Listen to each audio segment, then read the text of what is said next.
On the 15th of January, 1919, a wall of molasses about 2 stories tall came down a street in Boston, and by the time it stopped moving, 21 people were dead. Not a flood of water, not a fire, molasses. The dark, sweet syrup you might put on bread or stir into a cake. A whole tank of it, more than 2 million gallons, let go all at once on a mild winter afternoon and rolled through a crowded neighborhood faster than the people in it could run. It sounds like the kind of story your buddy would swear was true after downing 1 too many drinks.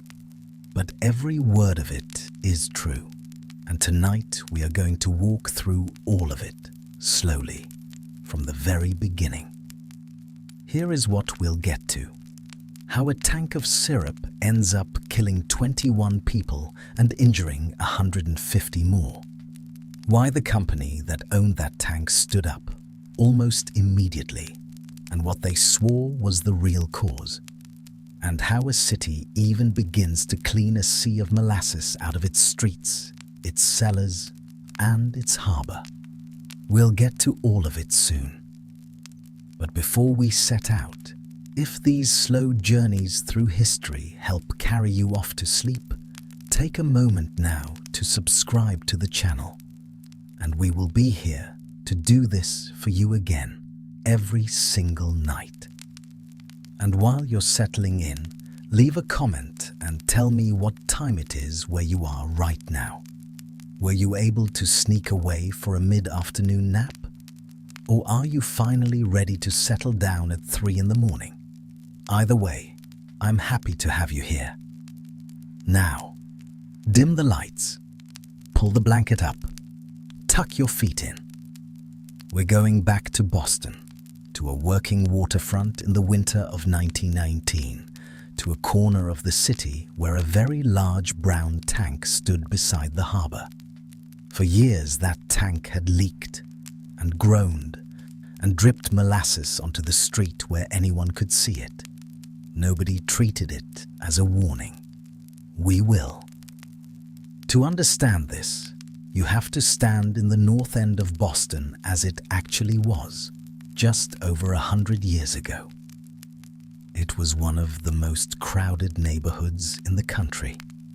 Narrow streets, red brick tenements stacked 4 and 5 floors high, laundry strung between windows, and people, a great many people, most of them recent immigrants.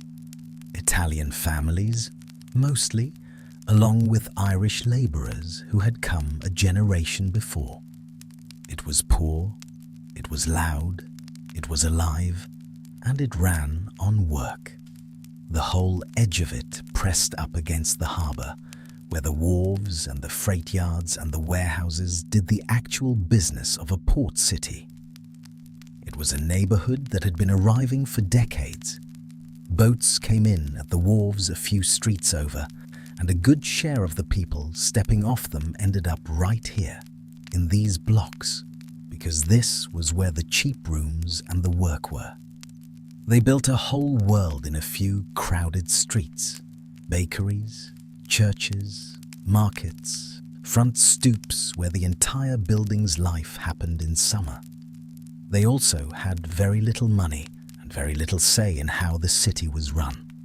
We'll come back to that second part because it matters a great deal to how this story got told afterward. Running right over the waterfront was the Atlantic Avenue Elevated, the L, a raised railway on iron legs that carried trains above the street and threw the whole block into shadow underneath. Down at street level, it was horse-drawn freight wagons and the first motor trucks, the kind with hard rubber tires and an engine that sounded like an argument. Teamsters, dock workers, city paving crews, lunch carts, children cutting through on their way home from school. And on Commercial Street, right at the water's edge, stood the tank. It was enormous. About 50 feet tall, picture a 5-story building, and about 90 feet across, made of curved steel plates riveted together, painted a dull, dark brown. It belonged to a firm called the Purity Distilling Company, which was tied to a much larger outfit, the United States Industrial Alcohol Company. And it held molasses. Not the molasses for your kitchen. Industrial molasses, blackstrap, shipped up by the boatload from the Caribbean to be turned into alcohol. Some of it for rum. A great deal of it, in those years, for munitions, because industrial alcohol went into making explosives, and there had just been a very large war. So there's the first small irony of this whole story, and we'll only point at it once. A tank full of the raw material for explosives, which everyone would later insist had been blown up by one. Now, here is the part you need to hold on to. That tank leaked. It had leaked almost from the day it was built. Molasses seeped out from between the seams, ran down the brown steel, and pooled at the base. The neighborhood knew. You could hear the tank groan when it was full. Children from the nearby streets used to go and scoop the leaks straight off the ground and carry the molasses home, which tells you two things at once: that the leaking was constant and obvious, and that this was a neighborhood where free molasses was worth collecting. And the company knew too. They knew so well that they took action. They sent a man out to paint the tank brown. The leaks had been easier to see against the bare steel, so they painted over them. The color you've been picturing this whole time, that dull rust brown, was chosen, in part, so the bleeding tank would stop looking like it was bleeding. The leak was the warning. The fix was a coat of paint. Hold that thought, because in a few hours from where we're standing, it's going to matter enormously. January 15th, 1919 was, of all things, a nice day. That part matters, so let's sit in it. It was January in Boston, which usually means cold that gets into your teeth. But this particular week had been mild, and the day had climbed up to around 40 degrees. The hard freeze of the days before had let go. The streets were bare. There was no real snow on the ground.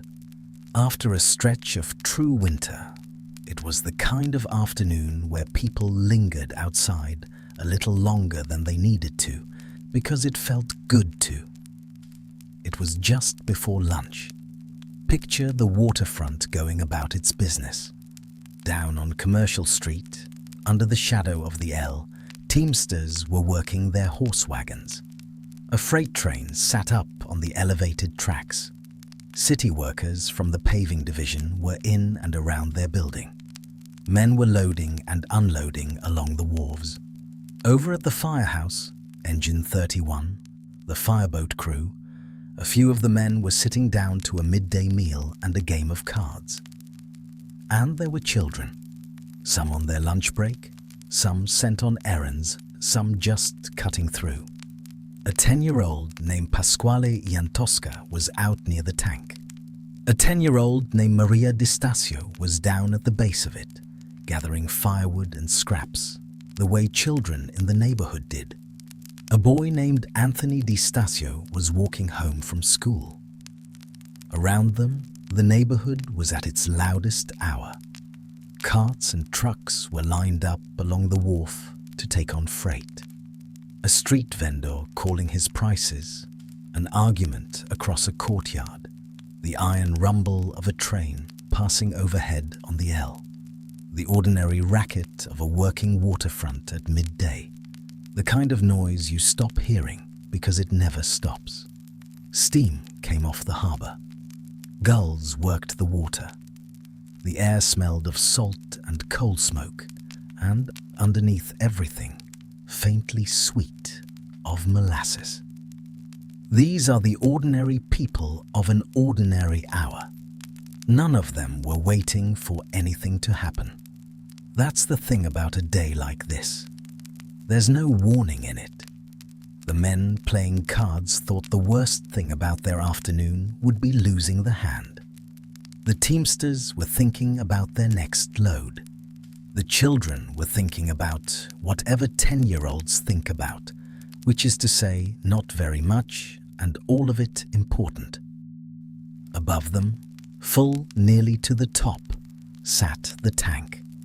A few days earlier, it had taken on a fresh delivery, a big shipment of warm molasses, brought up from a ship and poured in to join what was already there. Warm molasses into a tank that had been standing in deep winter cold. We'll come back to why that matters, because it matters a great deal. For now, just know the tank was as full as it had been in a long time, and the day around it was unusually warm, and everyone underneath it was thinking about lunch. Somewhere in the steel, between two rows of rivets, a crack that had been there for years finally began to move. It started as a sound. People who were there and lived described it in different ways.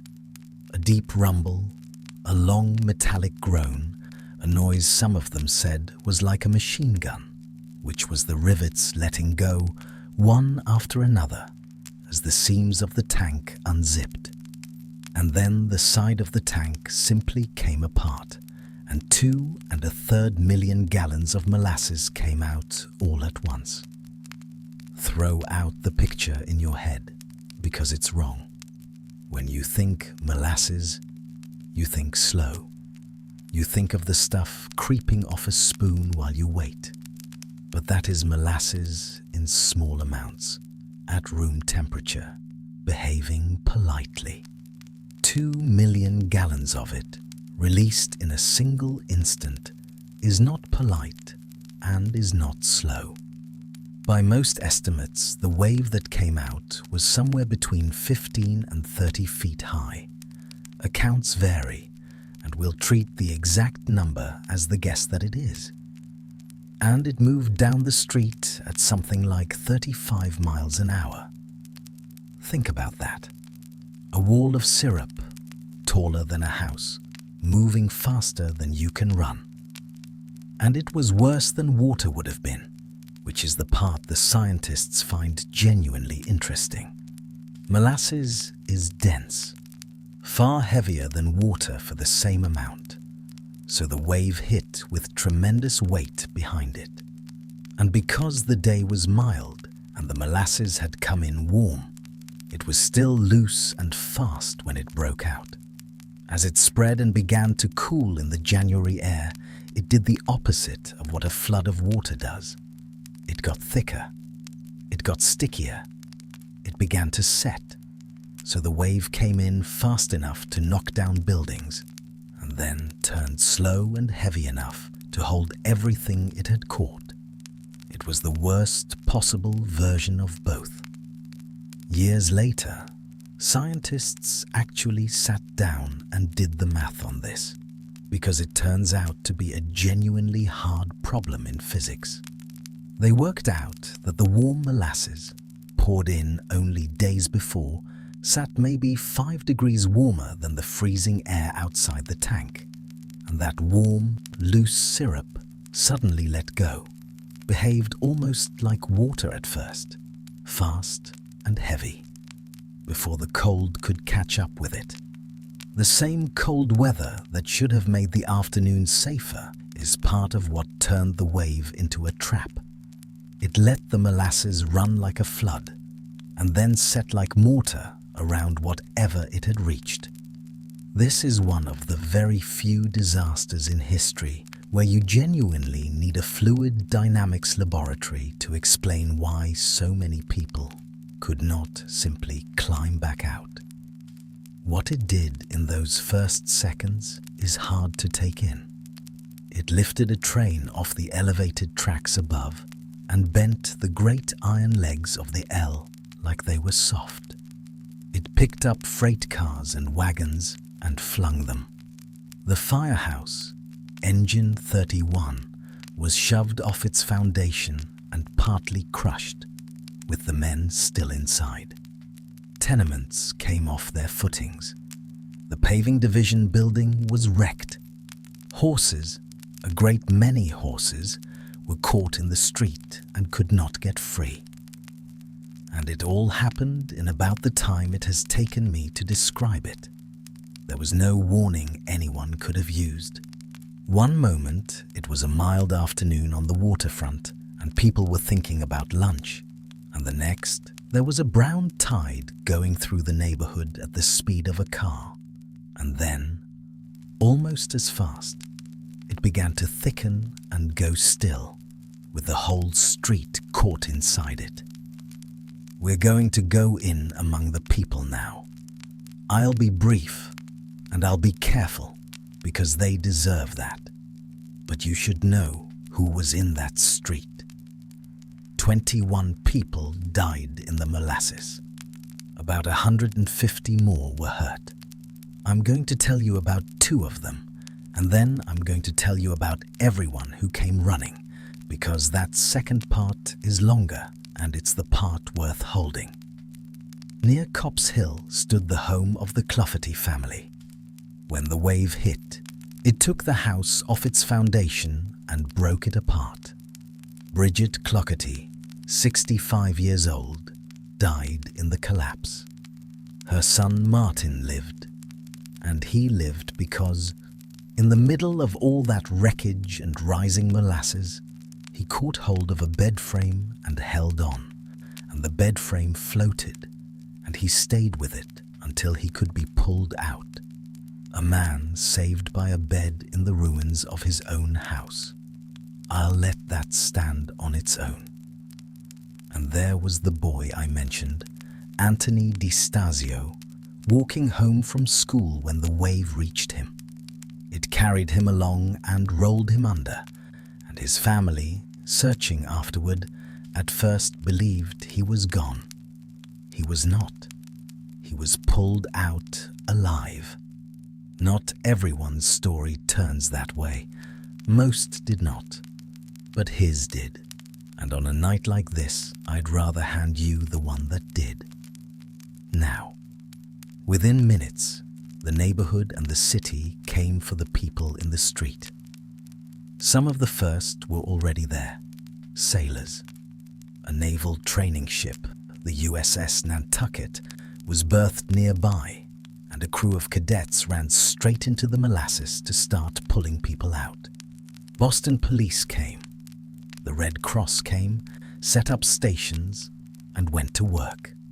Doctors and nurses. Firefighters, including the men of Engine 31, who had been hit themselves and dug their own out. And neighbors, ordinary people from the surrounding streets, who waded in up to their waists in setting molasses to reach for whoever they could feel. Within the hour, it had become an organized rescue. The Red Cross set up a relief station, and then something close to a field hospital. Nurses and doctors worked on the injured where they lay and carried the rest off to the city hospitals. Volunteers came in from across Boston as the news spread. And the work did not stop when it got dark. They strung up lights and kept going through the night and into the next day, because the molasses gave its people up only a little at a time, and everyone there understood that somewhere under that brown surface there were still men and women to be reached. It was brutal work, and it was slow, and that was the molasses doing. The stuff coated everything. It pulled the boots off rescuers and held their legs. It hardened as the afternoon cooled, so that a person caught in it was caught more firmly by the hour. You could not simply wade to someone and lift them. You had to dig them free of a substance that was turning around your hands into something closer to cement. They worked into the night under lamps, and then through the days that followed, because some of the lost were not found quickly.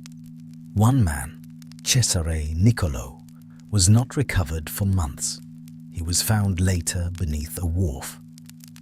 "I'm going to leave the dead there, with their names said and their dignity intact, and not make you sit in it any longer.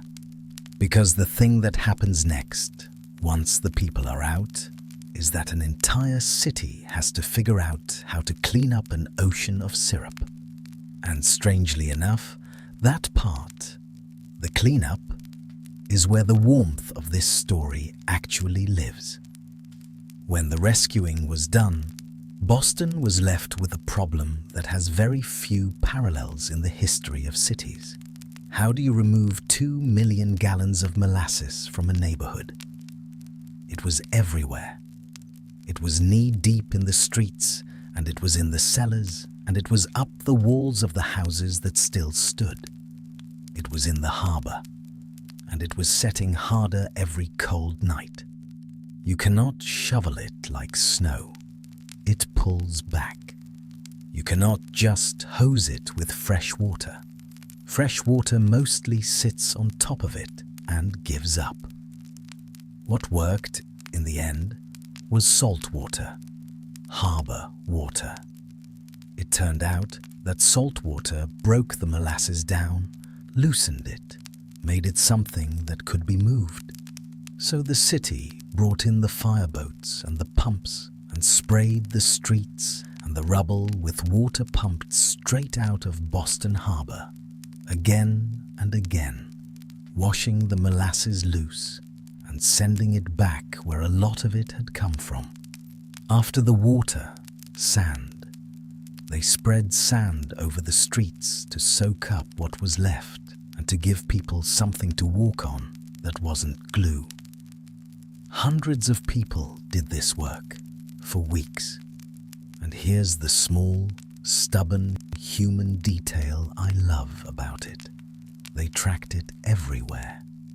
Rescuers and cleanup crews and gawkers walked through the molasses and then got on the streetcars and went home.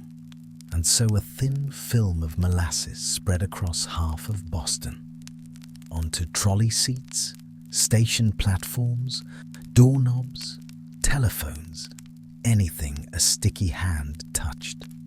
For a while, the whole city was faintly, absurdly tacky. The disaster was at the waterfront, but the stickiness went home with everyone. The cleanup of the waterfront itself went on for weeks, and then months.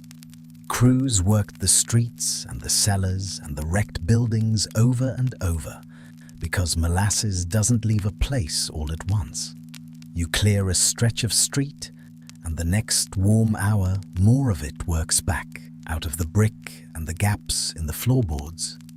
Hundreds of people were on it at a time. They hauled away the broken houses and what was left of the firehouse, dug the dead horses out of the hardening syrup, and washed the same blocks again and again until the salt water finally won. The harbor took longest. Boston Harbor was stained brown, visibly, openly brown, well into the summer of 1919, months after the wave, the molasses slowly working out of the wharves and the water. And the smell stayed in the north end for weeks, a heavy sweetness over the wet brick. There's an old story that goes further than that. It says that for decades afterward, on hot summer days, the north end still smelled of molasses, the heat drawing it up out of the old timbers and the ground. That one is folklore. People genuinely remembered it and repeated it for years. And it's an eerie thing to imagine, but no one can actually prove it. File it where it belongs, not as a fact, but as the kind of story a neighborhood tells about a wound, long after the wound has closed. The streets were cleared. The harbour came clean by summer. The houses were scrubbed. And that left the one thing molasses doesn't wash off, which is the question of whose fault it was. Because the company was still saying, a bomb. It's worth stopping on that claim, because it is the part of this whole story that should make you angry.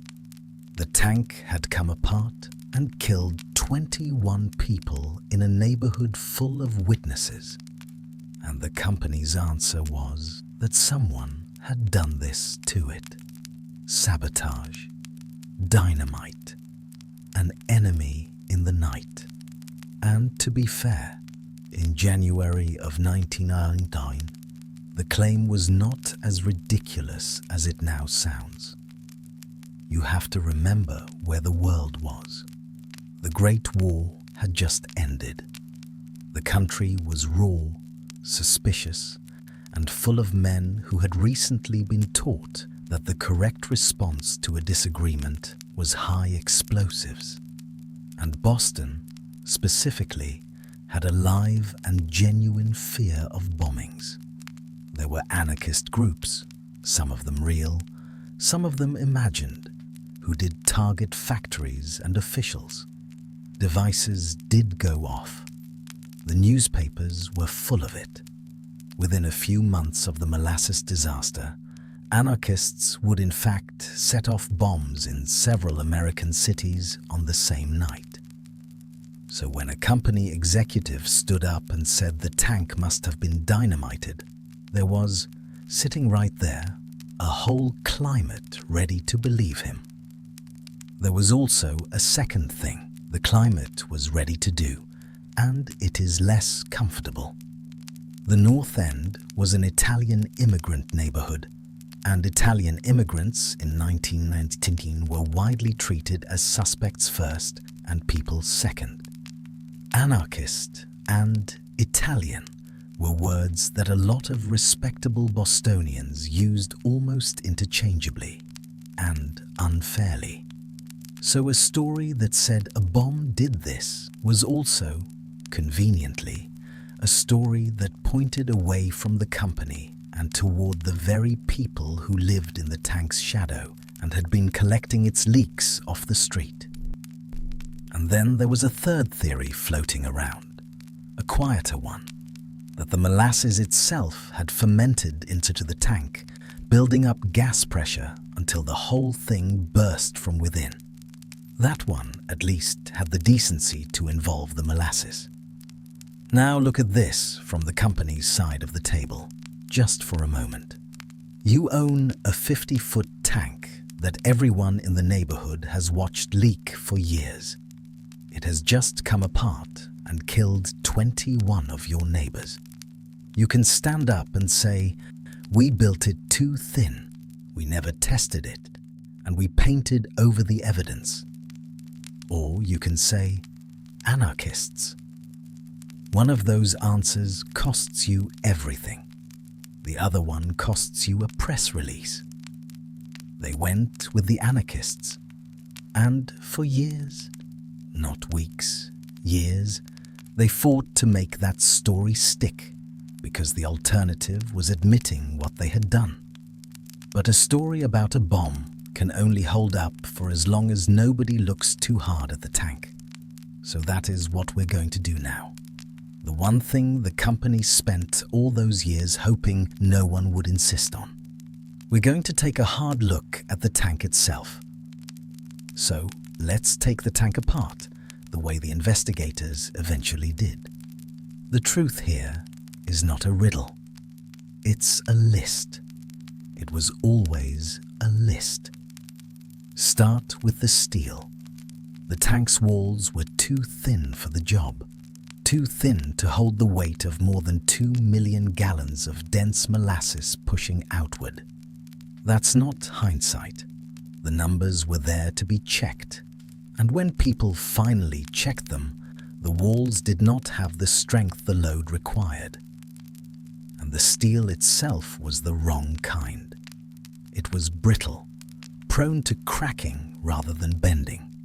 Good steel, under strain, will flex and warn you. This steel was the sort that holds and then splits, with no give in between. The exact chemistry of it has been argued over ever since, so I won't hand you a number nobody can stand behind. But the direction isn't in doubt. The metal was more likely to crack than to stretch, and a tank is exactly the wrong place for metal that cracks. Then the rivets and the seams, the places the molasses had been weeping out of for years. Those weren't a cosmetic problem. A leak is a structure telling you, in the only language it has, that the joints are under more strain than they can take. The neighborhood read that message correctly enough to bring buckets. The company read it and bought paint. And the tank was never properly tested. There's a basic, old, boring way to check a tank like this before you trust it. You fill it with water first. Water is heavy, it's safe, and if the tank can hold a full load of water without weeping or bulging, you've learned something. If it can't, you've learned something far more useful, and nobody dies finding it out. The tank on Commercial Street was, by the accounts of the inquiry, never given that test. It went more or less straight from built to full of molasses, with the checking step skipped, and the whole thing had gone up fast, under wartime pressure to produce, overseen by a manager who didn't have the engineering training the job called for. Now bring back the warm shipment. A few days before it failed, the tank had been topped up with a large load of warm molasses, fresh off a ship poured in among the cold. So the contents were warmer than the deep winter air around the steel, and warm molasses is thinner and more active and pushes around differently than cold. You have a tank already too weak, already cracking, already leaking, already untested, and into it you pour a warm, restless, heavy load in a stretch of unusually mild weather, with the temperature swinging around the freezing line day to night. Somewhere in that, a crack that had been creeping along for years reached its limit, and the seam let go, and then the next, and then all of them. That's the whole murder weapon. Not dynamite. Thin steel, bad steel, old leaks, no test, a rushed build, and a warm load on a mild day. Every single item on that list was known or knowable before anyone died. None of it required an anarchist. It required only that the people who owned the tank keep choosing not to look, and, when they couldn't help looking, choose a bucket of brown paint.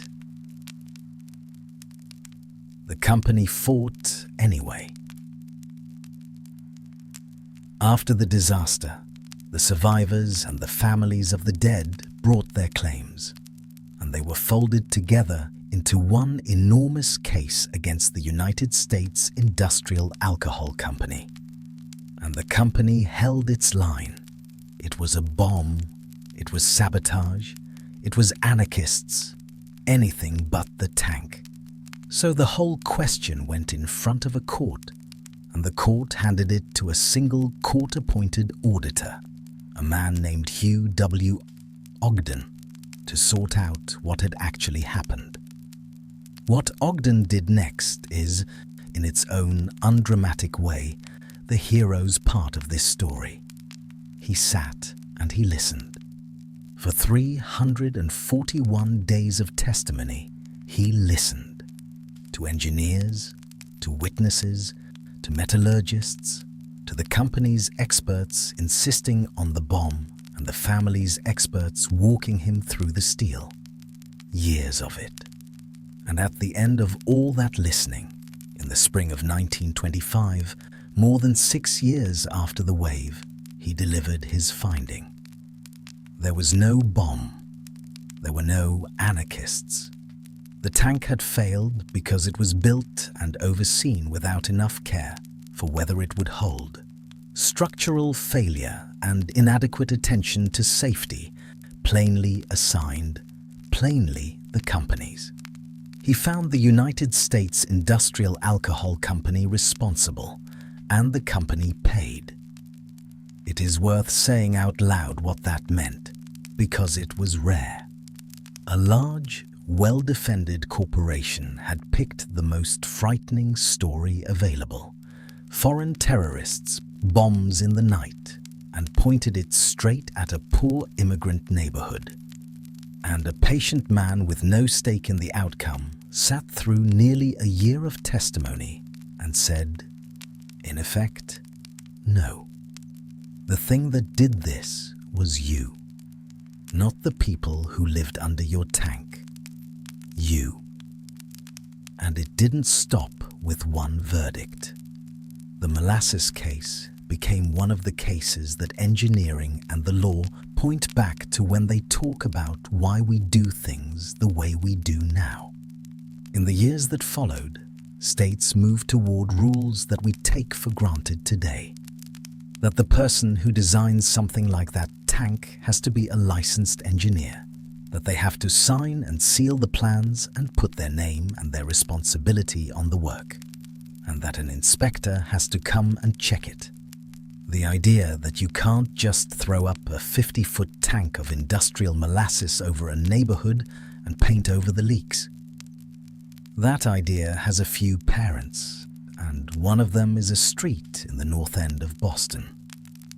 It's worth slowing down on that, because it's the part that reaches all the way into your life and mine. Before disasters like this one, a great many large structures went up more or less on a handshake and a confident manager. After cases like this one, the rules tightened. The math had to be done by someone qualified to do it. The plans had to carry a real name and a real stamp. And someone independent had to come and check the work before it was trusted to stand over people's heads. Every water tower you drive past, every parking garage you walk under, sits inside a system of professional responsibility that grew, in part, out of catastrophes that proved what happens without it. The molasses tank is one of the catastrophes that taught that lesson the hard way. That's the part that's bigger than the wave. The wave lasted a few minutes. The lesson is in the building codes. If you go to that stretch of the North End today, you won't find the tank. It was never rebuilt. The waterfront has changed. There's a park there now, and people walk dogs and play ball where the molasses once stood 5 stories high. There's a small plaque, the kind you could walk past 100 times without reading, that tells you what happened on that spot on a mild January afternoon in 1919. The harbor is clean. The L is long gone. The neighborhood went on the way neighborhoods do. Before you drift off, here's the part of this that stays with me. It isn't the size of the wave, though the wave is the part that gets told. It's that none of it was hidden. There was no twist, no secret, nothing that took a genius to see coming. The tank leaked where children could scoop it off the ground. It groaned when it was full. The fix was a coat of paint. Every warning this story had, it gave out loud for years to anyone standing nearby. The horror of it isn't that something unimaginable happened. It's that something completely imaginable happened, slowly, in plain sight, and the people who could have stopped it found it cheaper not to. That's the thing the molasses left behind. Not a smell in the timbers, whatever the old story says, but a hard, useful idea that we still live inside. That if you build the thing, you sign your name to it, and the warning signs are not someone else's problem to scoop off the street. So that's where we'll leave it. The harbour brown till summer, then clear. The names of the lost said and kept. And a row of building codes, somewhere in a drawer in a city office, that exist in part because of one warm afternoon in Boston. The lights are already low. Your blanket's up. Your feet are tucked in. The tank came down more than 100 years ago. The people who came running came just as long ago. It's all finished now. Rest well. We'll be here again tomorrow night with another one.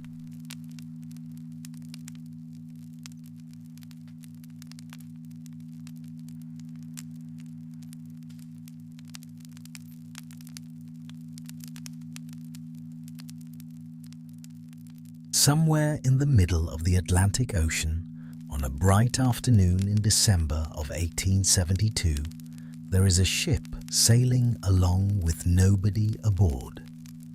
Her sails are up, not all of them, and not neatly, but enough to keep her moving.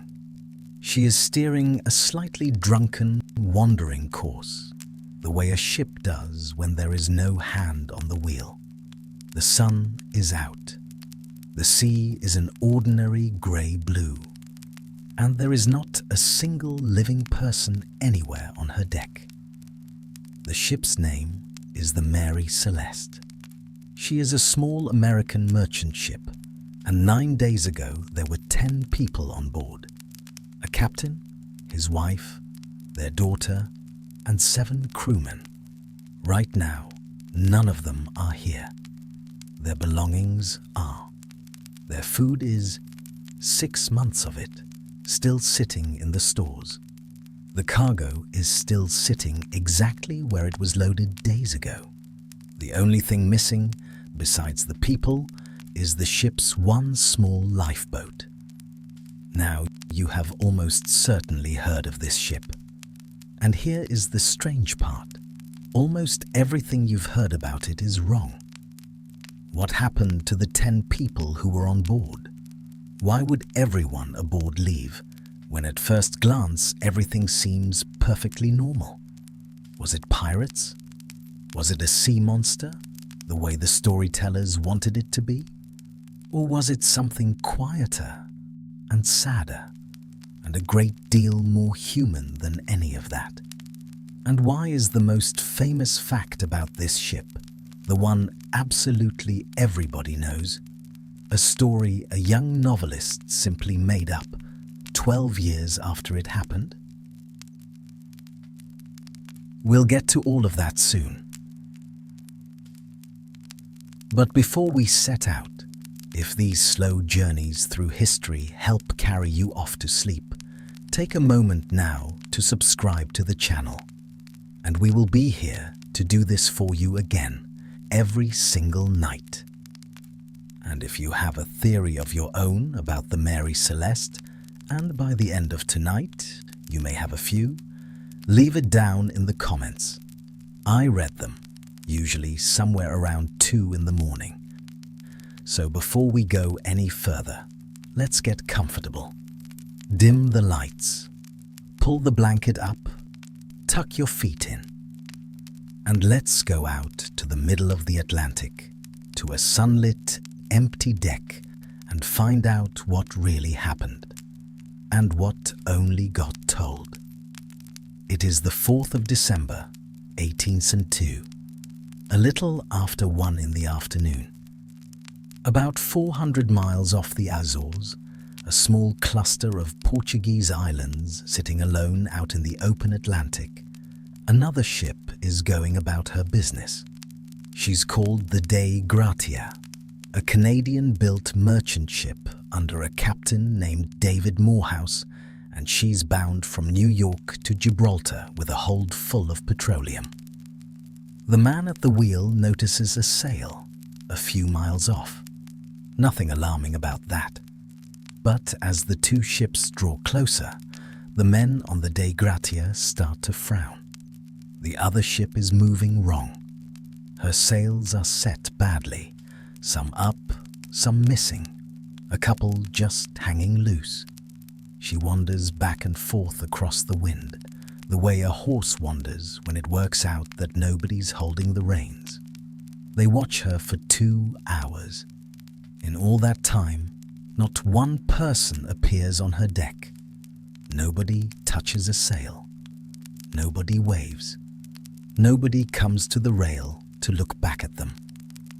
So Captain Morehouse does the thing any sailor would do. He sends a boat across. 2 of his men, his mate, a steady fellow named Oliver DeVoe, and the second mate, climb up onto the deck of the silent ship, and they find nothing. Or rather, they find everything except the one thing they're looking for. They find no people. The deck is wet and a bit of a mess. There's water down in the hold, about 3.5 feet of it, which sounds alarming until you remember that this is a wooden sailing ship in December, and 3.5 feet of water in the bottom of one of those is roughly the maritime version of a damp basement. Annoying, worth pumping out, not a reason to abandon the building. One of the ship's 2 pumps has been taken apart. A length of rope is trailing over the side, down into the sea. The compass box has been knocked off its stand, and its glass is broken. Down in the cabin, it's stranger still, precisely because it's so ordinary. The captain's bunk, charts and papers, a sword lying in its scabbard under the bed, which is going to matter enormously to a very silly man in a little while, so do hold on to it. The crew's clothes, folded and left. 6 months of food and fresh water in the stores. The whole cargo, barrel after barrel, sitting untouched. Everything a person needs to stay alive is here. The persons are not. And lashed across one of the hatches there is an empty space and some cut rope where the ship's single small lifeboat, a little open boat called a yawl, used to be. It is gone.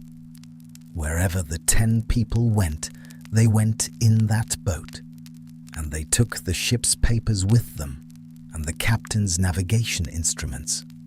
They did not take their coats. They did not take their food.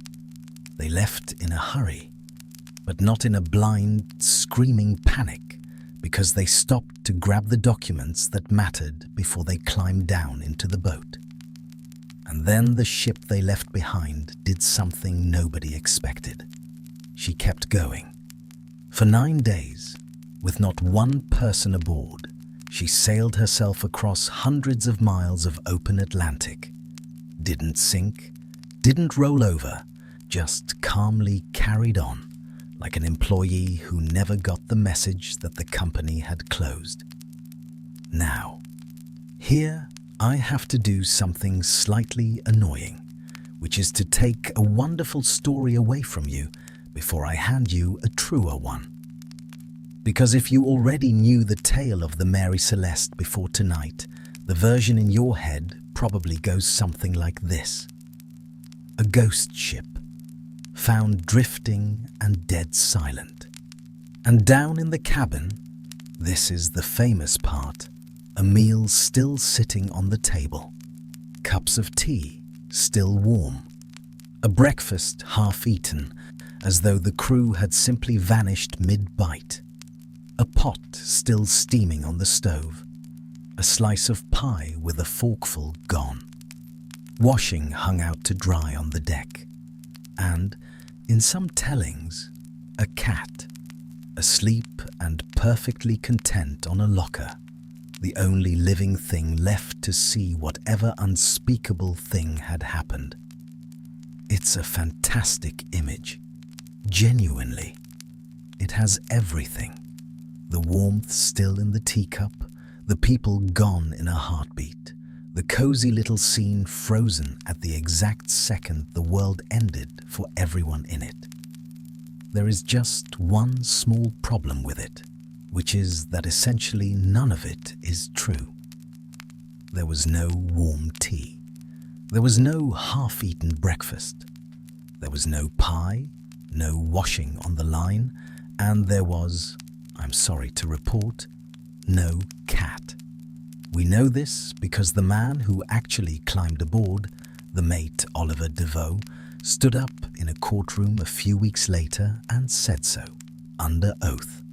His words were that there were, quote, no preparations for eating and nothing to eat or drink in the cabin. No meal, no set table, nothing. And even if there had been, even if there'd been a full roast dinner laid out under a little dome, it could not possibly have been warm. Because the last entry written in the ship's log was 10 days old by the time anyone found her. 10 days. You could leave a cup of tea sitting out for 10 days, come back, and find that it has developed a thick skin, a strong smell, and possibly some opinions. Nothing on that ship was steaming. So where did the warm tea come from? Where did the cat come from? Hold that question, because the answer is one of my favorite things in this entire story, and it involves a very famous author you have absolutely heard of, behaving in a way that would get him sued today. But before we get to the man who made all of that up, I want to do the thing the legend never bothers to do. I want to tell you who was actually on the ship, because they were real people, and they deserve better than to be furniture in a ghost story. The captain was a man named Benjamin Briggs. He was 37, from Massachusetts, one of 5 brothers who all went to sea. It was that kind of family. By every account, he was a careful, serious man. He read his Bible. He didn't drink. He was the sort of captain other people trusted, and he trusted himself for good reason, because he had been doing this his whole life. And he wasn't only the captain of the Mary Celeste. He'd put his own money into her. He was a part owner. In a real sense, this was his ship. With him was his wife, Sarah. They had been married 10 years. And with the two of them was their daughter, Sophia, who was 2 years old. They had another child as well, a little boy named Arthur, who was 7. Arthur was not on the ship. He'd been left at home with his grandmother because he was old enough now for school, and you don't pull a 7-year-old out of school to spend 2 months crossing the ocean. That decision, small, ordinary, sensible, to leave the older child home for the school term, is the only reason there is anyone left in this family at all. Remember Arthur? We'll come back to him. And then there was the crew.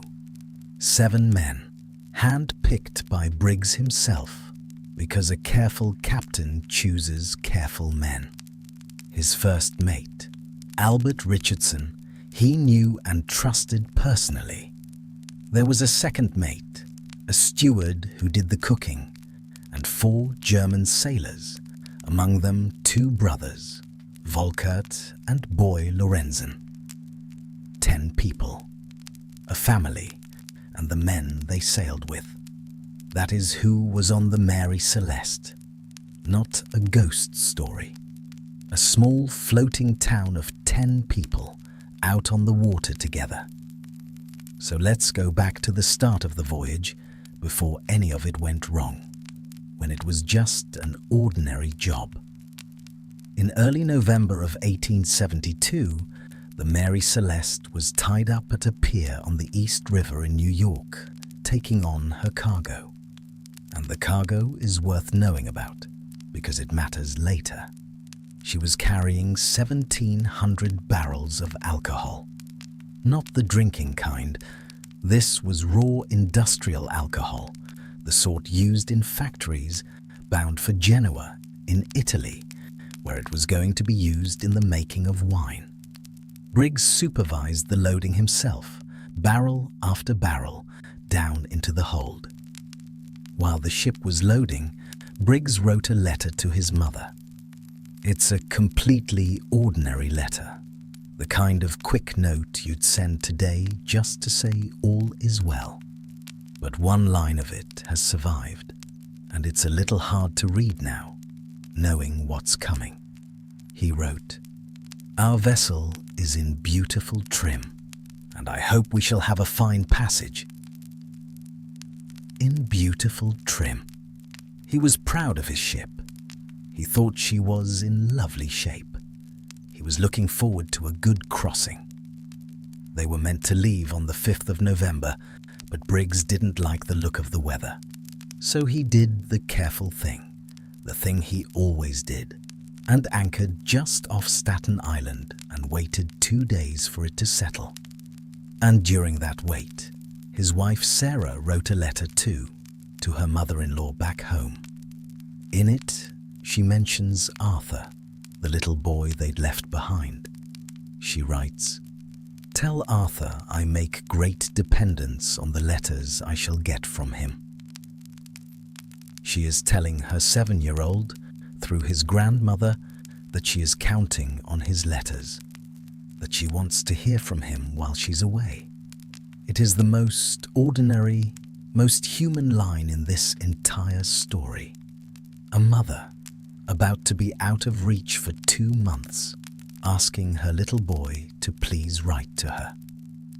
On the 7th of November, the weather cleared, and the Mary Celeste sailed out into the open Atlantic. The last thing anyone ever wrote in her logbook was a plain position note on the morning of the 25th of November. It placed her right beside a small island in the Azores called Santa Maria. After that, the log is blank. Whatever happened to the 10 people on board happened somewhere past that quiet, ordinary morning. Out beyond the last island, in open water, with no one else around for hundreds of miles. So picture the spot Captain Morehouse of the Dei Gratia is now in. He's in the middle of the ocean, and he has just found a perfectly good ship with nobody on it. By the law of the sea, a ship found abandoned like that is salvage. If you can bring her safely into port, you're owed a reward, often a healthy share of what the ship and her cargo are worth.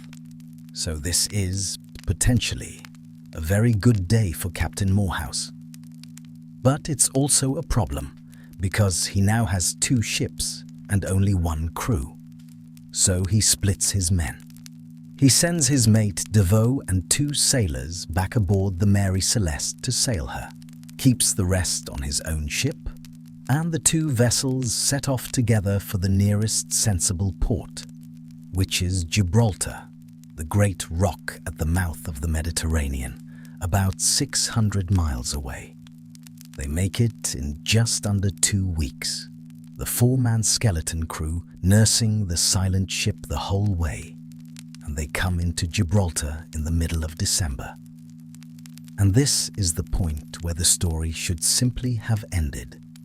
A ship found empty, brought safely into port, the salvage men paid, the whole thing filed under "the ocean is enormous and sometimes a thing happens out on it that is never fully explained."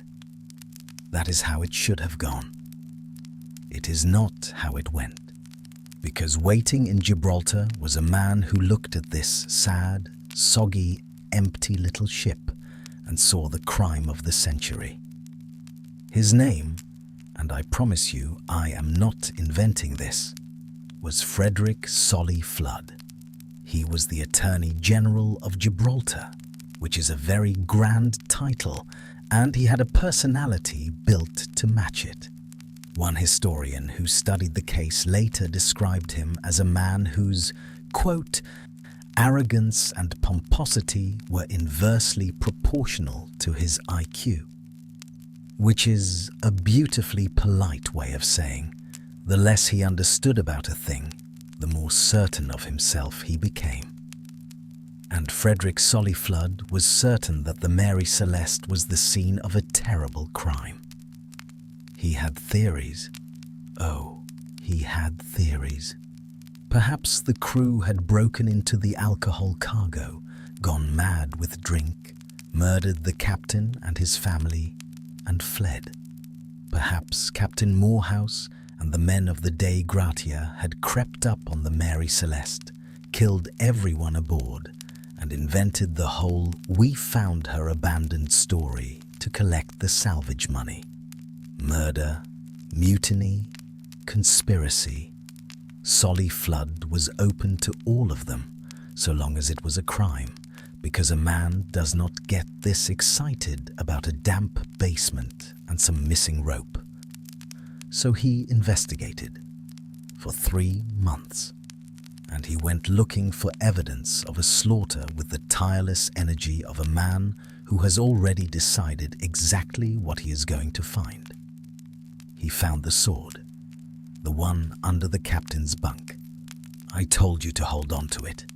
He drew it out, and there were stains on the blade, and Solly Flood knew that he was looking at dried blood. He found dark marks cut into the timbers of the hull near the bow, and he became convinced they'd been made with an axe or a blade. Signs of violence, evidence of the massacre. He had it. He had his crime. And then he made the fatal mistake of letting people who actually knew things look at his evidence. The stains on the sword were sent off to be properly analyzed.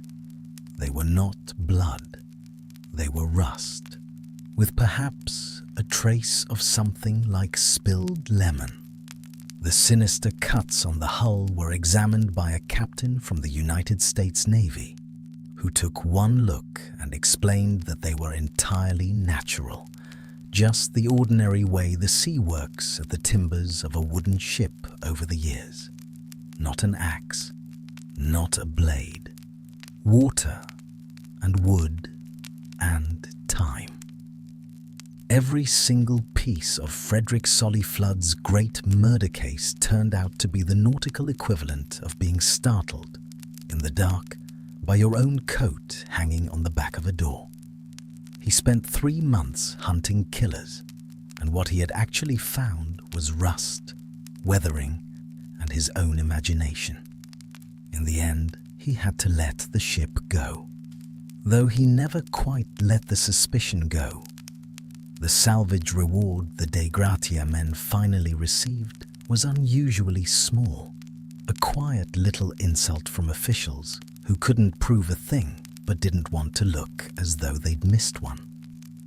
So if the warm tea and the sleeping cat were in nobody's courtroom testimony, if the real evidence was rust and weathered wood, then where did the ghost ship come from? Where did all those gorgeous, specific, utterly invented little details come from? They came from a 24-year-old doctor who wasn't a very busy doctor yet, and who was earning a bit of extra money on the side by writing stories. His name was Arthur Conan Doyle. Yes, that one. The man who, a few years later, would invent Sherlock Holmes. In 1884, 12 years after the Mary Celeste was found empty, Doyle published a short story. He published it anonymously in a magazine, written as a first-person account by a survivor of the abandoned ship, telling the true tale of what had happened aboard. It was fiction. Complete fiction. He took the real, genuinely strange case and he decorated it. He added the perfectly set breakfast table. He added the abandoned mid-meal feeling. He built a dramatic, entirely invented plot of murder and revenge on top of it. He gave the public the spooky, satisfying ghost ship that the real, soggy facts had stubbornly refused to provide. And he made two changes that tell you everything you need to know. The rescuing ship, the Dei Gratia, he left almost exactly as she was. He kept her name perfectly correct. But the famous ship, the empty one, he renamed.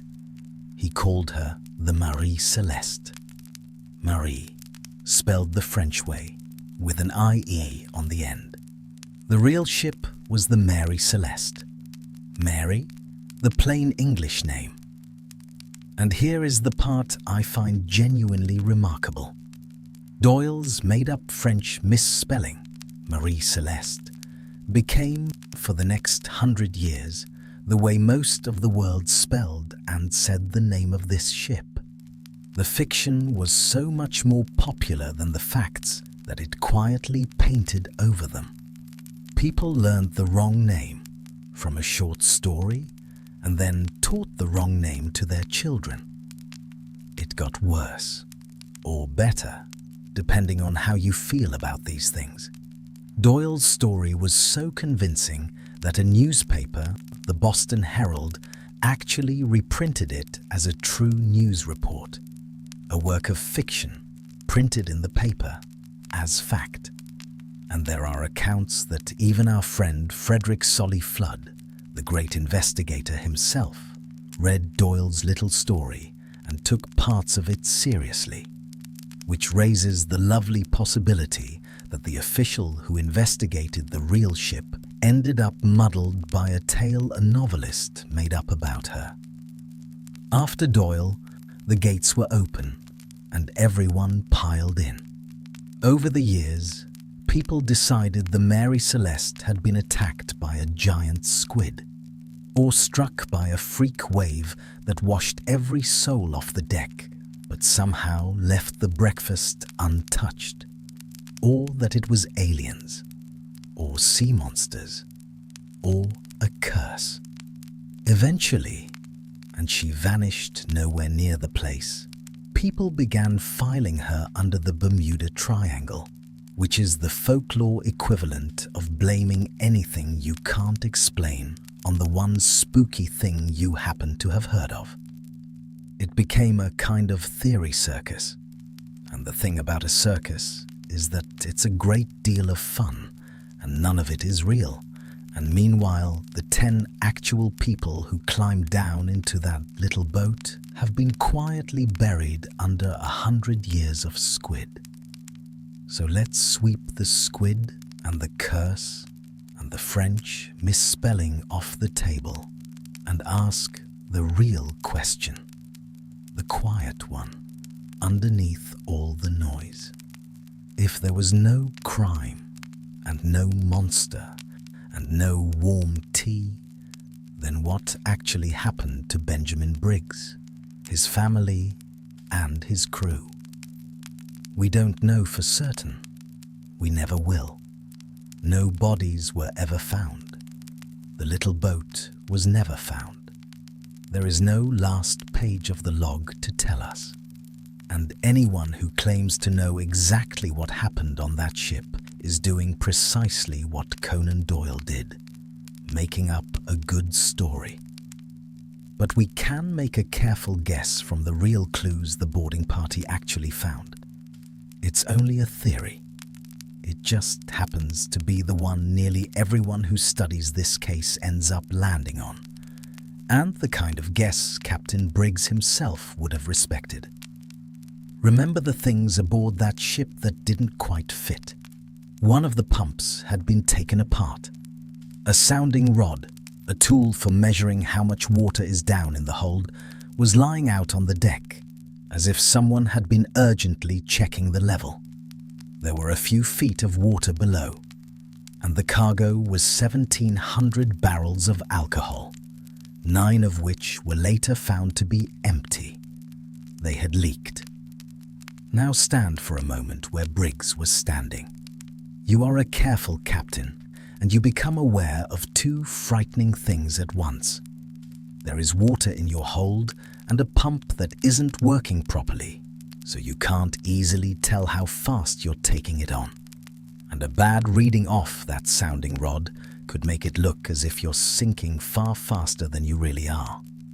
And at the very same time, you may be smelling alcohol fumes rising up out of the hold from those leaking barrels.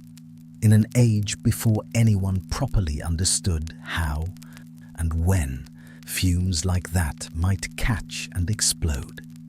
You are standing on a wooden ship that might be filling with water and might also be about to blow up. So you make a decision, not a wild one, a careful one, the sort you have trained for your whole life. You put your wife, your 2-year-old daughter, and your 7 crewmen into the ship's small boat. You tie the small boat to the ship with a rope so you won't lose her, and you pull off a short distance, and you wait. You wait to see whether the ship is going to sink or burn or simply settle down and be fine. It is the sensible plan. Stay close. Stay tied on. Ride out the danger in the boat and climb back aboard once it passes. And then the one thing you did not plan for happens. The wind comes up. The rope joining the little boat to the ship parts, snaps, or has to be cut in the rising sea. And in a moment, the gap between the small open boat and the big ship begins to open, and it keeps opening because the ship still has sails set and the small boat has 10 frightened people and a pair of oars. The Mary Celeste sails away from them, calmly, steadily, exactly the way we watched her sail at the very beginning of tonight's story. Except now there are 10 people in an open boat behind her, watching their ship, their food, their shelter, their entire chance of living, shrink against the horizon and go. They were off the Azores, in the open Atlantic, in December, in a small open boat, a real family, and 7 real men. Almost certainly, they drowned. The most likely reason is not a curse and not a crime. It's that a good captain made a reasonable decision on bad information and was unlucky with the weather. That is the whole monster in the end. The wind and a frayed rope and a few feet of water that may not even have been as dangerous as it looked. And the ship herself? You'd think a vessel with a story like that would be owed a story-like ending. A grand one. Lost in a storm with all her mysteries still aboard, perhaps, or quietly retired and remembered. She got nothing so kind. After Gibraltar, the Mary Celeste was a marked ship. Word had gone round. She was the ship where everyone vanished, the unlucky one, the one nobody wanted. Sailors are superstitious, and owners are practical, and a ship with a reputation like that is hard to crew and hard to make money with. She changed hands again and again, and she lost money for nearly everyone who touched her for 13 years. And then, in 1885, she fell into the hands of a captain named Gilman Parker. And Gilman Parker looked at this famous, unlucky, money-losing ship, and he had an idea. Not a romantic idea. A grubby one. He loaded her up with a cargo that he insured for far, far more than it was actually worth. By the accounts, it was largely junk, dressed up on paper as something valuable. And then he deliberately sailed the Mary Celeste onto a coral reef off the coast of Haiti. On purpose. He wrecked her so that he could collect the insurance money on a cargo that had never been worth much at all. It is about the least mysterious thing a person can do to a ship. It is just fraud. The famous ghost ship, the vessel of 1,000 sea monster theories, was killed on purpose for a cheap insurance scam by a man trying to make a quick and dishonest dollar. And it didn't even work. The scheme was clumsy, and it came apart, and Gilman Parker was put on trial in Boston, not only for fraud, but for a crime with the wonderful old name of barratry, which, when it means wrecking a ship on purpose like this, was once serious enough that a man could hang for it. Parker didn't hang. The jury couldn't agree, and the case was settled out. But he was finished, ruined, disgraced, his money and his good name gone. He died in poverty just a few months later. And the ship's real logbook, the one with the real final entries, was lost around the same time. Which is the reason that, to this very day, the only surviving record of the Mary Celeste's last course is a copy made by none other than Frederick Solly Flood, the pompous prosecutor who got everything else about her wrong. So that is the true ending. Not a ghost ship sailing on forever into the mist. A tired old vessel run up onto a reef on purpose for the insurance money by a man who died broke for having done it. The legend is grander, I'll give it that. But this, the cheap, sad, ordinary human truth of it, is what actually happened. And that is the Mary Celeste. Not the version with the warm tea and the sleeping cat. That one belongs to a young writer with a magazine deadline. The real one is quieter and sadder, and in its own way far stranger. 10 ordinary people who did a sensible thing and were lost for it. A ship that sailed herself across the ocean and was then wrecked on purpose for a few dishonest dollars. And a mystery that turned out to be made not of monsters, but of weather and rust, and the stories people couldn't stop telling about her.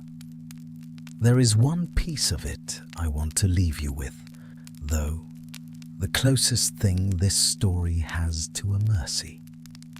Remember Arthur, the little boy, 7 years old, left home with his grandmother so he wouldn't miss the school term, because his parents made that small, ordinary, sensible decision.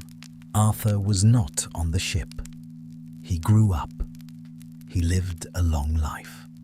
The family that went out onto the water did not all go. One of them stayed home by chance and a school calendar and carried on. We don't get to know the last hours of the people in that little boat. No one does, and no one ever will. But we don't have to be frightened of it, you and I, here, tonight, because wherever you are listening from, you are not in a small boat in a December ocean. You are warm. You are dry. You are still. The cold Atlantic is far away and 150 years in the past. And tonight, the only thing you have to do is let this quiet story carry you off to sleep. So let the ship go. Let her sail off the edge of the story, the same way she sailed off toward the horizon. Quiet, unbothered, and finally done. Let the questions stay unanswered. They're allowed to be. And let yourself rest. Sleep well. And we will be right here to do this for you again tomorrow night.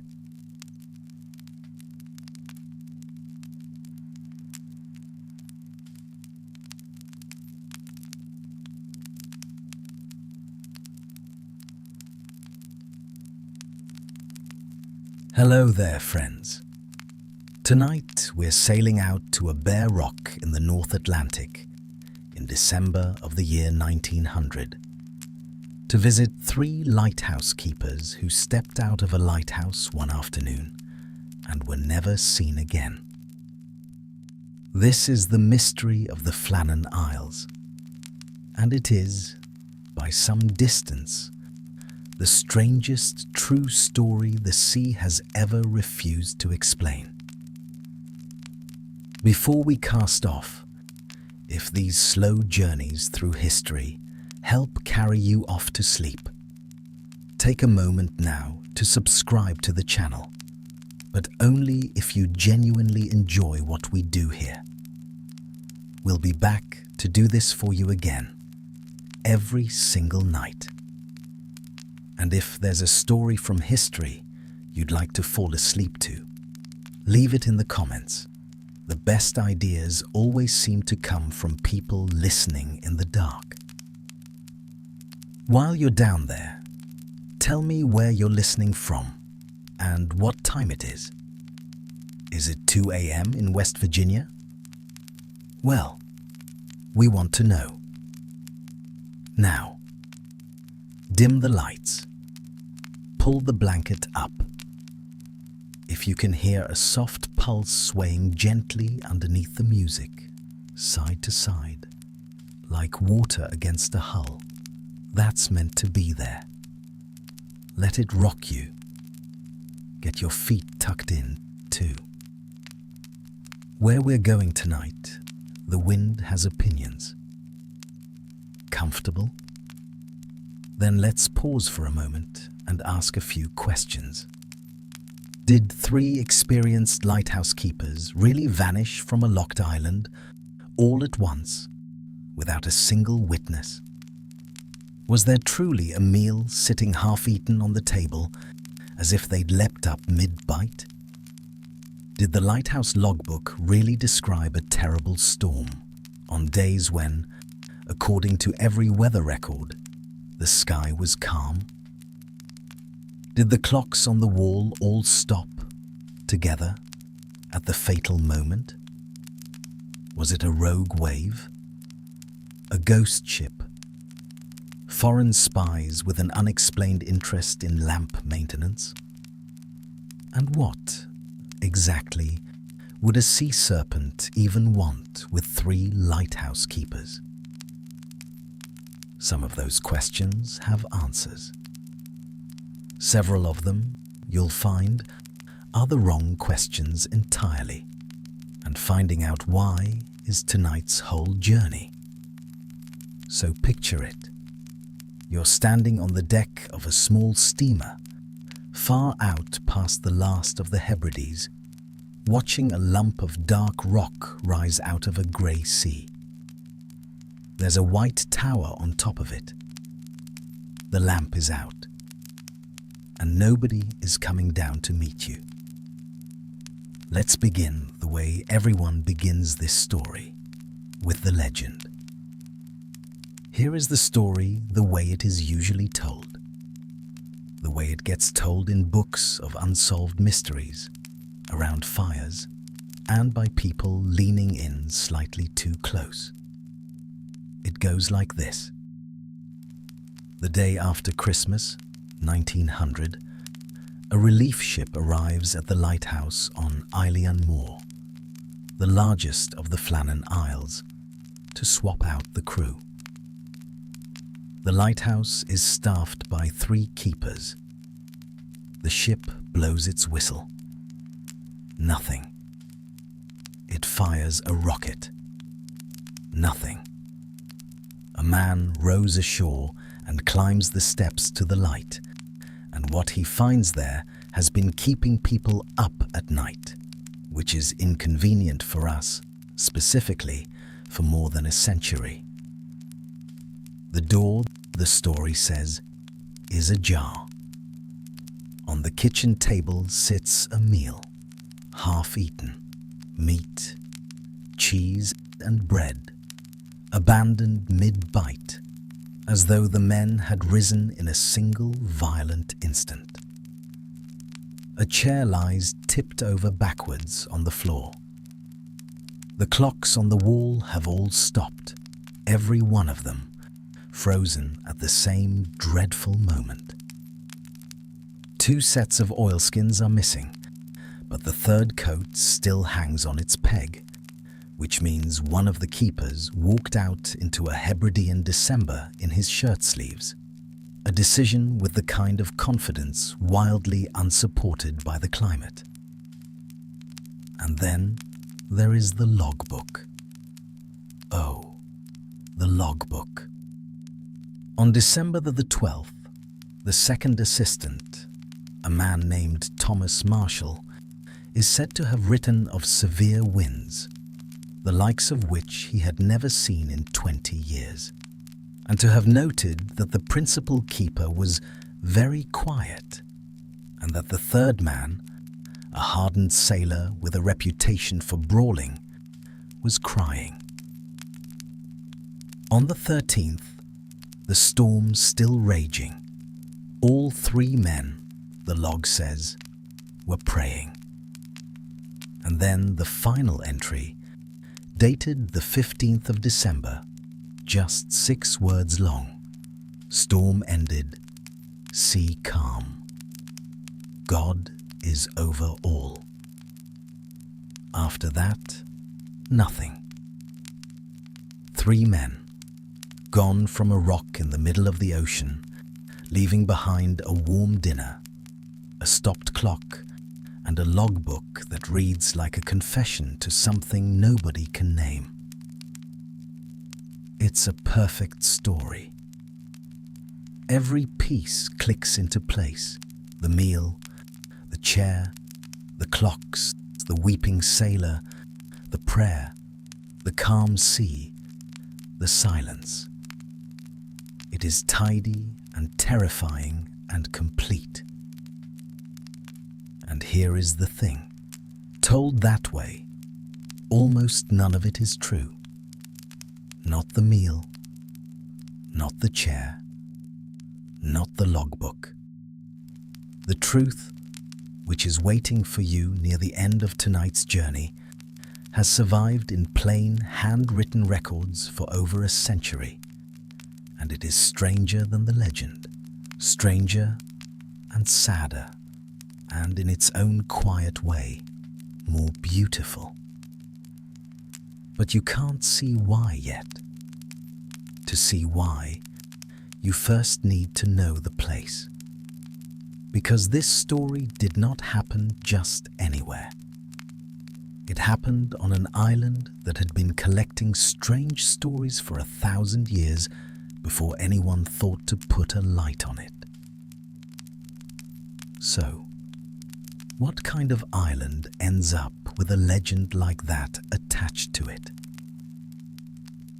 About 20 miles west of the Isle of Lewis, past the last farm, past the last road, past the last of everything, 7 scraps of rocks stand up out of the open Atlantic. They are called the Flannan Isles, or, in the older and considerably better name, the 7 Hunters. They are made of some of the oldest stone on earth, dark, hard rock, the kind that doesn't erode so much as endure. No one lives there. No one has ever really lived there. The islands are too small, too steep, and too thoroughly surrounded by an ocean that treats them less like land and more like an ongoing disagreement. The largest of the 7 is called Eilean Moor, the Big Isle, which at roughly 40 acres is the kind of name you give things when your standards have adjusted to the local conditions. Its cliffs drop sheer into the sea, and the coastline is slashed with deep, narrow gullies the Scots call geos, drowned ravines where the swell funnels in and bursts against the rock. Hold on to that detail. It matters later, more than almost anything else tonight. For centuries, the islands had exactly two kinds of visitor. In summer, men from Lewis sailed out to graze their sheep on the rich grass. And the sheep, the stories insisted, came home suspiciously fat, as though the island fed them on something it never showed the shepherds. The birdmen came too, for the 7 hunters belong mostly to the seabirds, puffins and gannets and storm petrels in their wheeling thousands, the true population of the place, who watched every coming and going of men with the mild interest of permanent residents observing tourists. And here is the thing about Ilian Moor. It was strange long before 1900. Near the top of the island stands a tiny ruined chapel, barely bigger than a garden shed, dedicated to a saint named Flannan. The lighthouse keepers, with the deep reverence of men who lived next to it, called it the dog kennel. For centuries, people from Lewis would sail out in summer to hold ceremonies there. And the old accounts say that visitors followed careful rules on the island. You did not call things by their proper names while you stood on it. Certain words were swapped for safer ones, as if the island were listening. The sheep grazed there were said to come back fat and strange. There were stories of tiny bones in the ground, of little people who had once lived among the rocks, and of a ghostly boat, the phantom of the 7 hunters, that came and went where no boat should be. Now, is any of that true? Almost certainly not. The careful word-swapping customs existed all over the Hebrides, not just here. The tiny bones have never been found by anyone with a trowel and a credential, and the phantom boat has, to date, declined every interview. But that's not really the point. The point is that for 1,000 years, this island made people lower their voices. It was the kind of place that collected stories the way other places collect rain, so that later, when 3 men vanished from it, the shelf was already stocked. Which raises an obvious question. Who looks at a rock like that, remote, sheer, haunted by reputation, and mostly vertical, and decides to build a house on it? The answer is Victorians. Specifically, Scottish Victorians, which is the most dangerous kind, engineering-wise. By the 1890s, the waters around the 7 hunters had been collecting shipwrecks for as long as ships had existed, and the Northern Lighthouse Board, the body that kept Scotland's coasts lit, decided the rock would have a lighthouse. The man who designed it was David Allen Stevenson, of the Great Stevenson family, a dynasty that built nearly 100 lighthouses around Scotland's coast, and also, in its spare time, produced the author of Treasure Island. Some families pass down a nose. The Stevensons passed down an inability to look at a wave-battered rock without drawing up plans for it. The construction took 4 years, from 1895 to 1899, and it was the kind of work that sounds simple until you think about it for 4 seconds. There is no harbour on Ilian Moor. There is no beach. There is a cliff, and then there is the Atlantic. Every block of stone, every barrel of oil, every pane of glass for the lamp room had to be brought in by boat, and then hauled straight up cliffs of over 140 feet, winched into the air over open water by men standing on platforms bolted to the rock. They built 2 landing places, one on the east side and one on the west, so that there was always a sheltered option depending on which direction the sea was angry from that day, the Atlantic being reliably angry from somewhere. They cut staircases into the rock.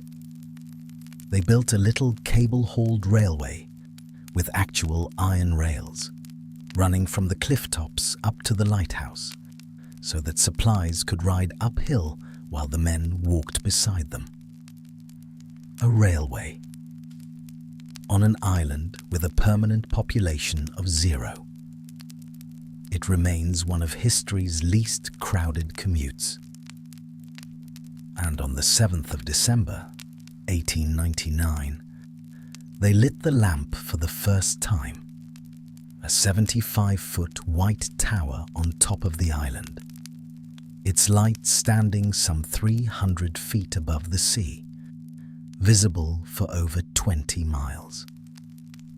On the Isle of Lewis, at a little place called Bresclete, the board built a shore station, neat stone houses where the keepers' families lived, and from which the relief boat would sail.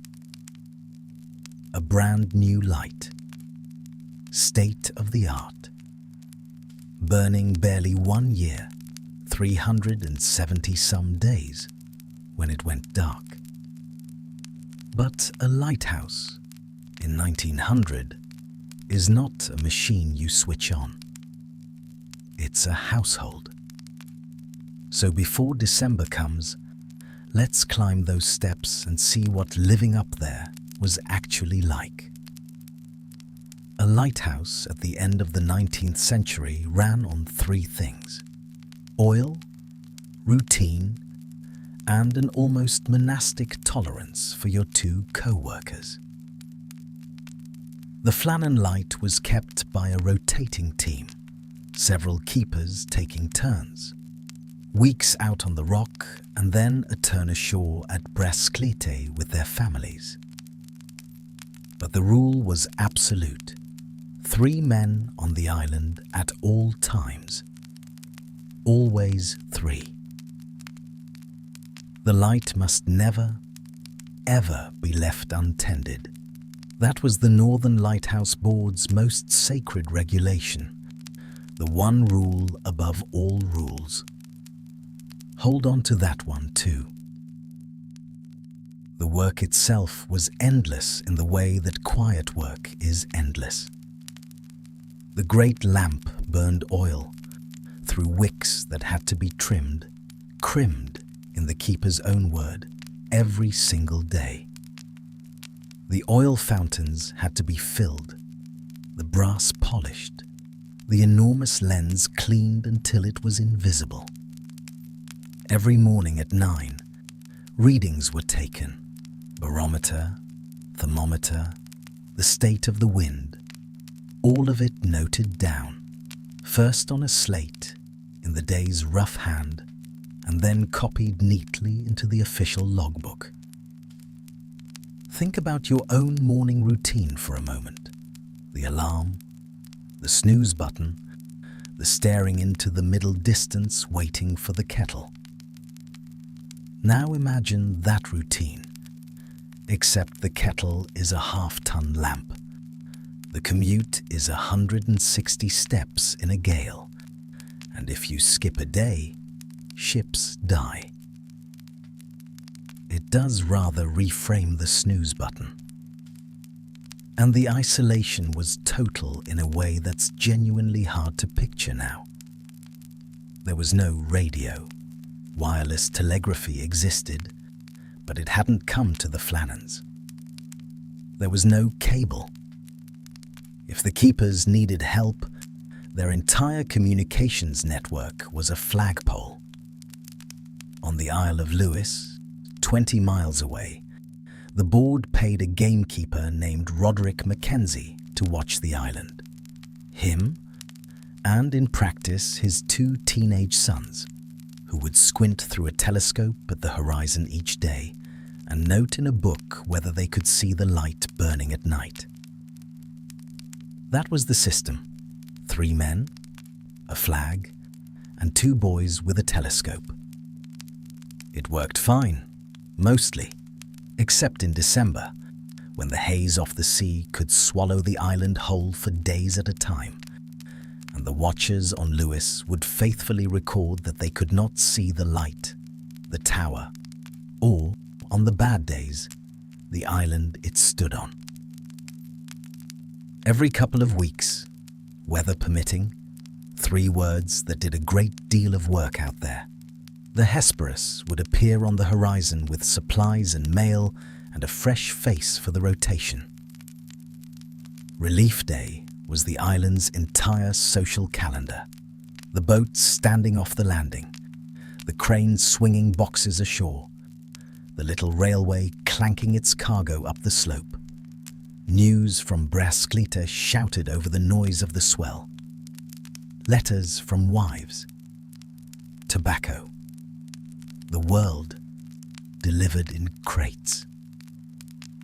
And then the boat would shrink back over the water toward Lewis, and the island would go back to being 3 men, 1 lamp, and the entire Atlantic Ocean.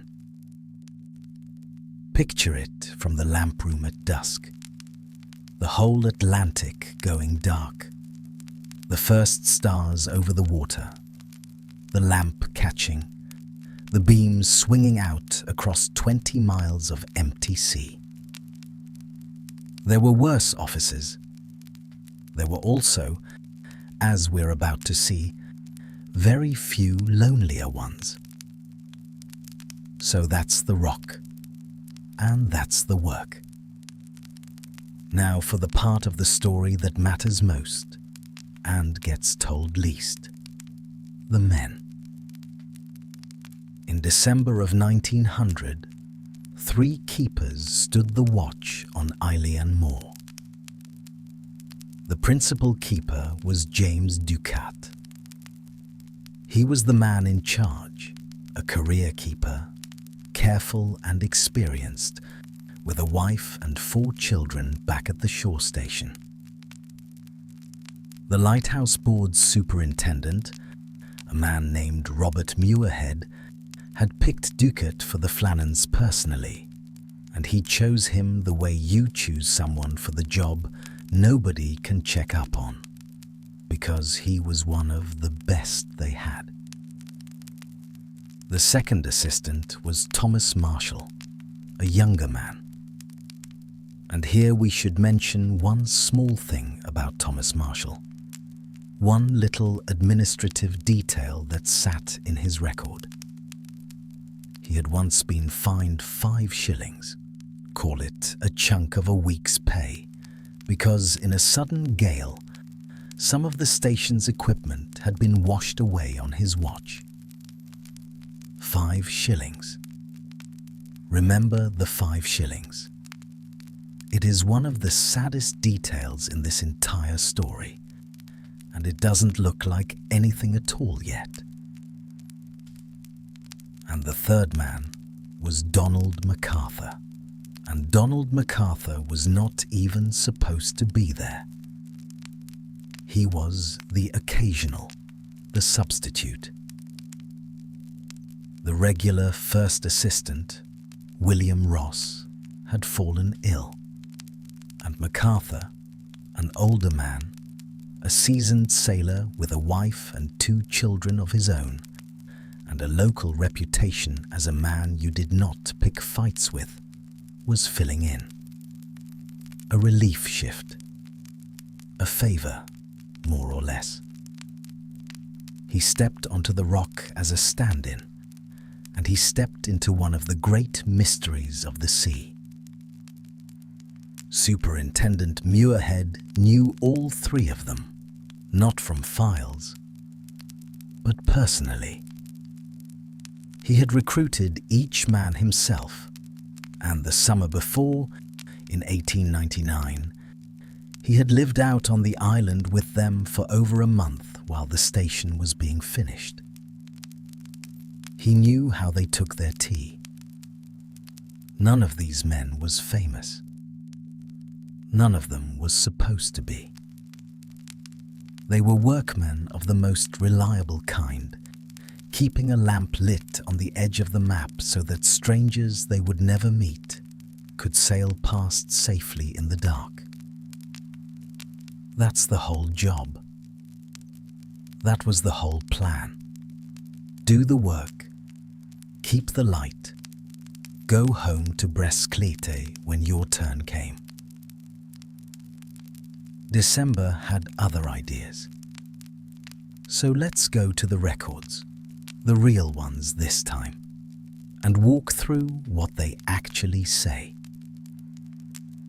On the 7th of December, 1900, the relief boat made its regular visit. Supplies came up the little railway. The ropes used for the landing were coiled, carried up, and stored neatly in their places. Whoever was due a turn ashore took it, and the island settled back into routine with Ducat, Marshall, and MacArthur on the watch. Exactly 1 year to the day since the lamp was first lit. And then comes the most ordinary week in the world.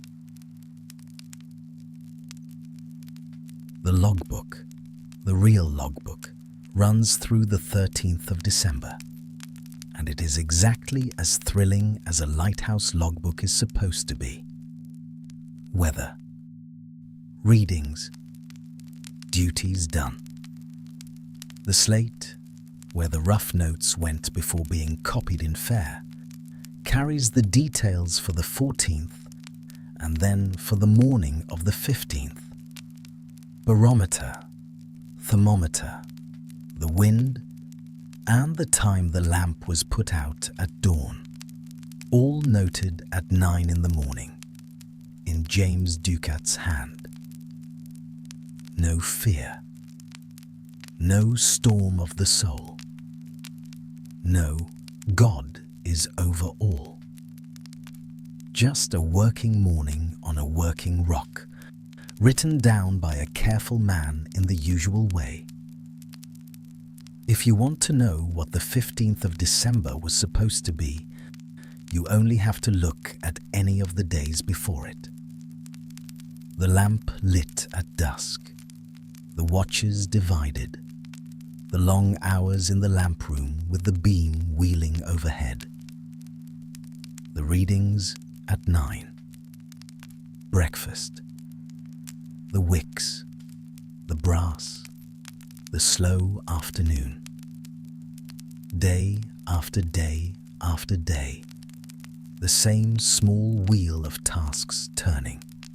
The kind of sameness that would drive some people up a wall, and that other people, the kind who become lighthouse keepers, privately treasure.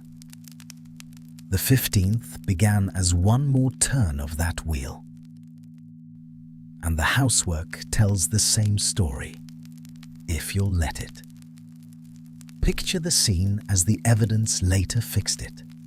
The lamp upstairs is crimmed and ready for the evening, wicks trimmed, oil fountains filled, the lens and machinery cleaned. That's the morning's work, complete. Down in the kitchen, the pots and pans are washed and put away, the kitchen tidied, the midday meal cooked, eaten, and cleaned up after.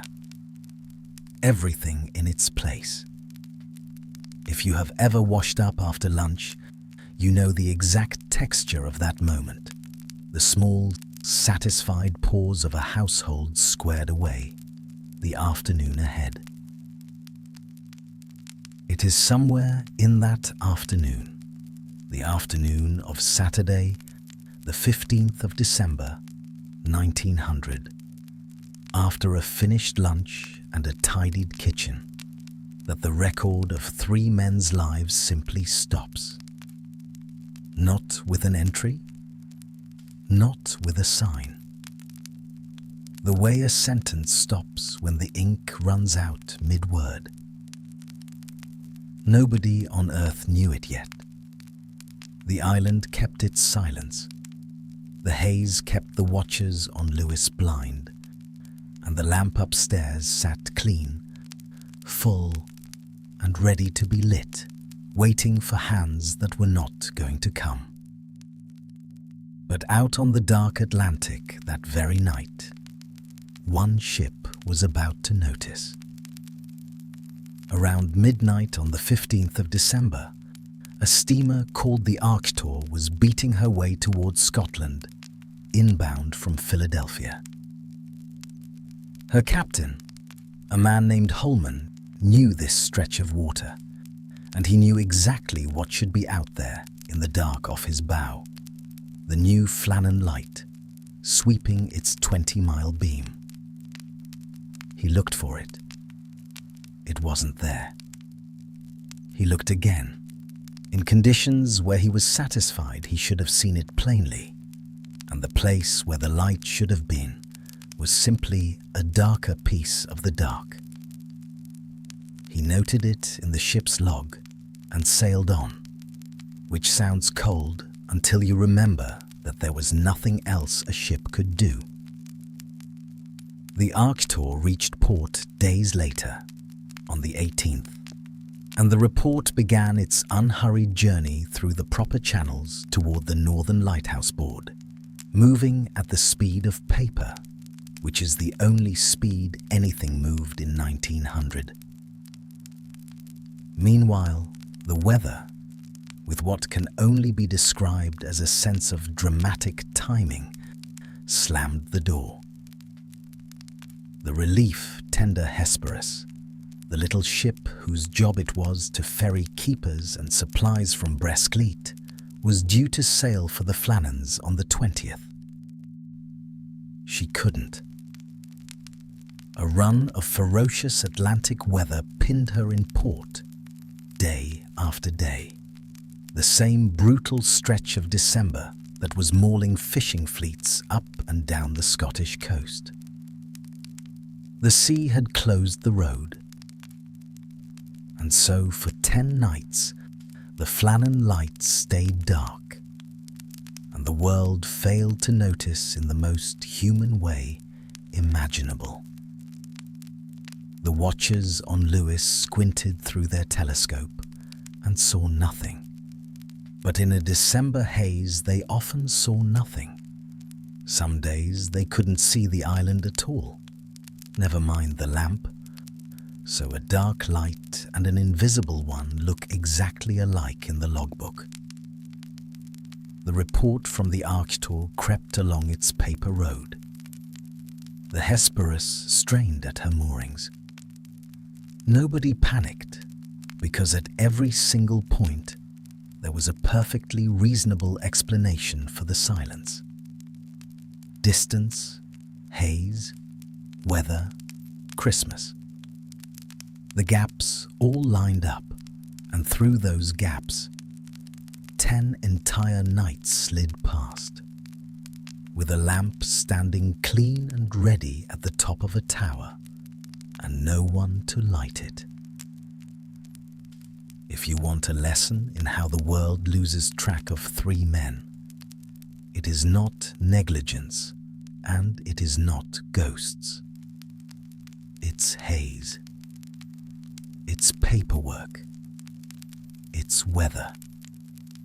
It's everyone, quite reasonably, assuming.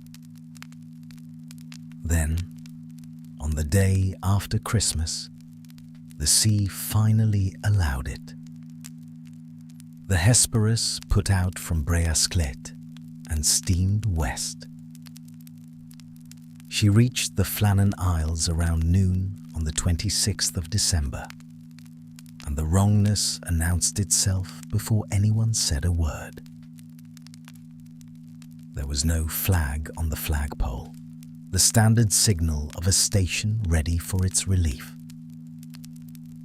There were no empty provision boxes set out on the landing the way there always were, waiting to be swapped for full ones. And there were no men, no figures on the steps, no one walking down to the landing with the unhurried gait of keepers who have been watching your smoke on the horizon for an hour.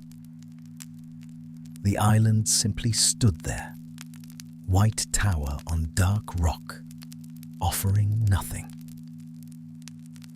The captain of the Hesperus, James Harvey, did the things a ship does to wake up a lighthouse. He sounded the steam whistle, a sound built to carry through gales, and let it roll around the cliffs. Nothing moved. He fired a rocket and watched it bloom and fade over the island. Nothing. Just the birds, lifting and resettling with the air of locals who knew something they weren't saying. So a boat was lowered, and one man went ashore, Joseph Moore, the relief keeper, a man coming back, it should be said, to his own station, his own kitchen, his own bed.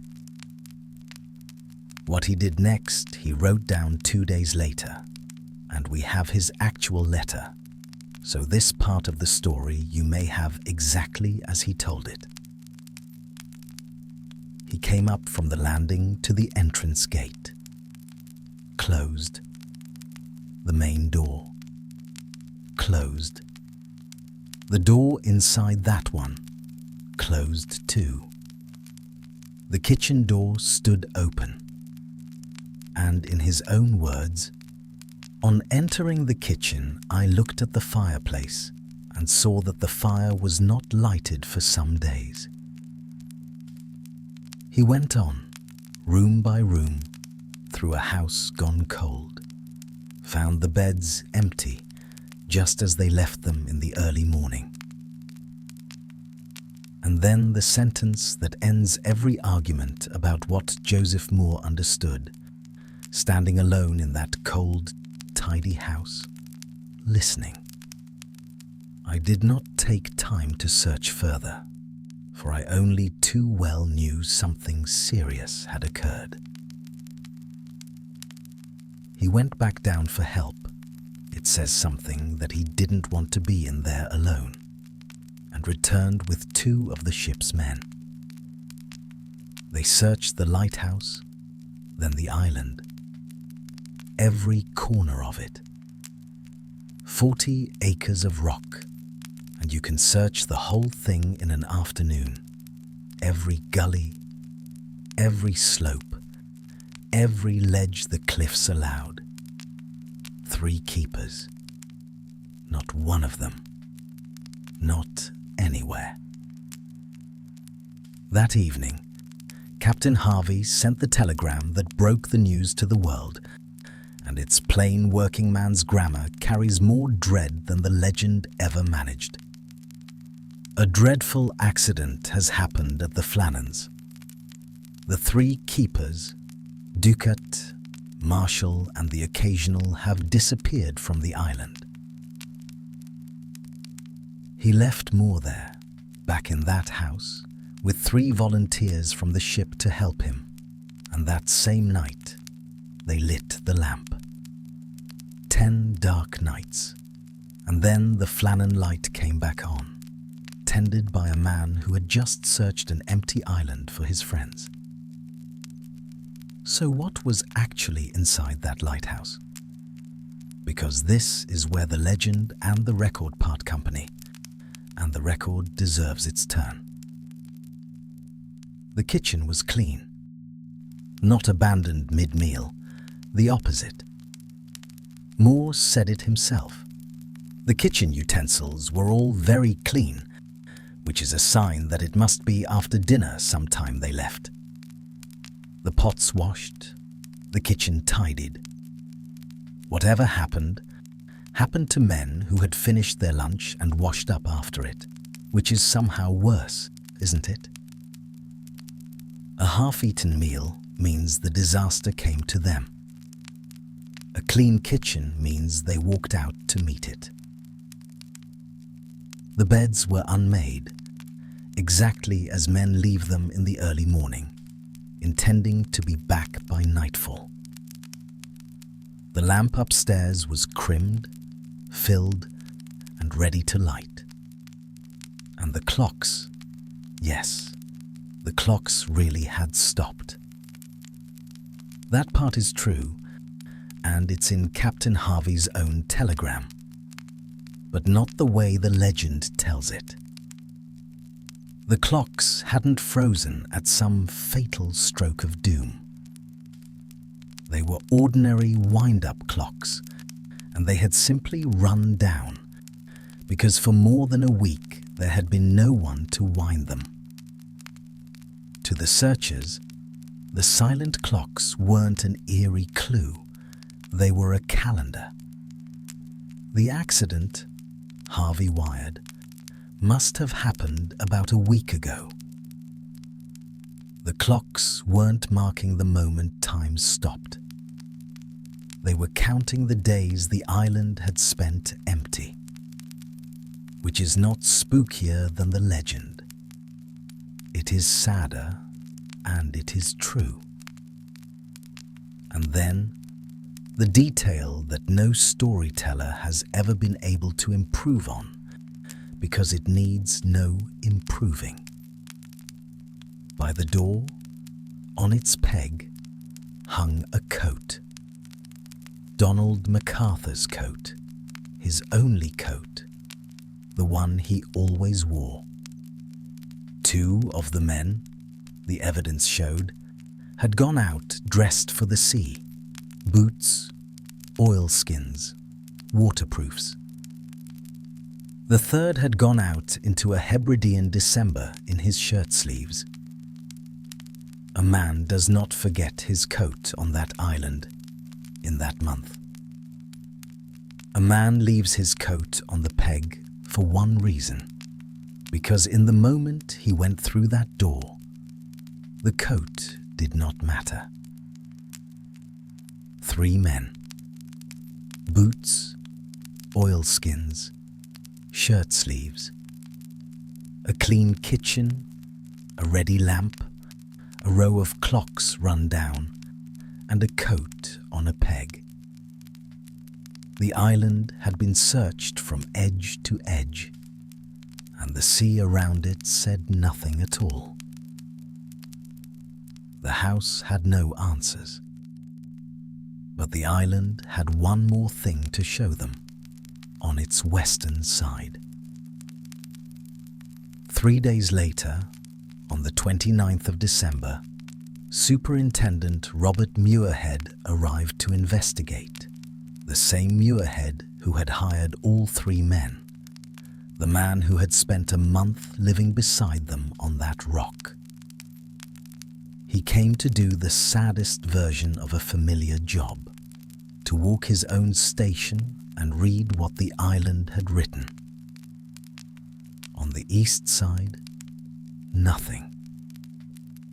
The east landing was untouched, tidy, in order, the ropes still coiled exactly where they'd been stored after the relief on the 7th. Whatever had happened, it hadn't happened there. Then he went to the west landing. And the west landing had been hit by something it is genuinely difficult to put into calm words. But the records try, so we will too. There was a wooden box used to store the mooring ropes and crane handles, and it lived wedged into a crevice in the rock 110 feet above the sea. Climb a 10-story building and look down. That's where this box lived. The box was gone. Torn out of the rock entirely, smashed. Its contents strewn in the crevices below. And here is a strange little detail the investigators took care to write down. The ropes were strewn about, but still in their coils. No coil had been unfastened. Nobody had been working with those ropes. The sea had simply come up and taken the shelf they lived on. The iron railings around the crane platform, actual wrought iron set into rock, were wrenched from their foundations and bent over, broken in places. A section of handrail had been carried away entirely, as in, it is somewhere in the Atlantic now. The hardy turf at the cliff top, 200 feet up, had been ripped loose in places. And a lifebuoy, lashed to ropes along the path 110 feet above the waterline, was just gone, torn off so violently that shreds of its canvas were left fluttering on the ropes that had held it. Muirhead, a sober engineer writing an official report for a government board, looked at all this and wrote that some of the damage was difficult to believe unless actually seen. Stand there a moment, in your mind, where he stood. A calm day now, maybe. Gulls. The slow heave of the swell far below. And all around you, written into bent iron and torn turf, the signature of water, ordinary seawater, the stuff you've swum in, reaching up 100 feet of cliff and more, with force enough to peel a station apart. The sea does not need to be a monster of legend to do things beyond belief.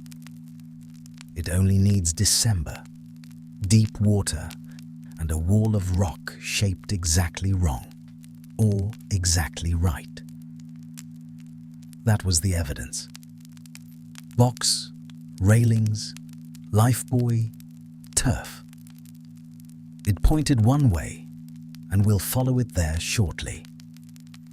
But first, we owe Section 2 an apology, and it's time to deliver it. Because evidence has never once stopped a good story. And what the world did to these three men's story over the next century is its own kind of tale. Remember the story everyone tells? The half-eaten meal, the toppled chair, the weeping sailor and the praying keepers, and God is over all. Let's find out where every piece of it actually came from. Bring your receipts. This is the fun part. The meal and the chair arrived first, and they were delivered by, of course, a poet. In 1912, 12 years after the disappearance, Wilfred Wilson Gibson published a ballad called Flannan Isle, and it was a hit, the kind of poem schoolchildren ended up reciting. In it, the searchers burst in upon a table spread for dinner, meat and cheese and bread, but all untouched, and a chair tumbled on the floor. It's wonderful verse. It is also decor. Gibson never went there. He furnished that kitchen from his imagination, borrowing, you may notice, the abandoned dinner from the Mary Celeste, the way one borrows a cup of sugar. We know it's invented because the man who actually opened that door, Joseph Moore, wrote down what he found, and what he found was a clean kitchen and washed pots. The poet's table simply outsold the keeper's letter. Poetry does that. The logbook took longer, and its origin is, if anything, better. The terrified entries, Marshall weeping, Ducat, very quiet. 3 keepers praying, God is over all. First appear in 1929, 29 years after the event, in an American pulp magazine called True Strange Stories, in a piece by a writer named Ernest Fallon. And the magazine's editor later confessed, in his own autobiography, exactly how the sausage was made. He said he spent less than half an hour researching each true story.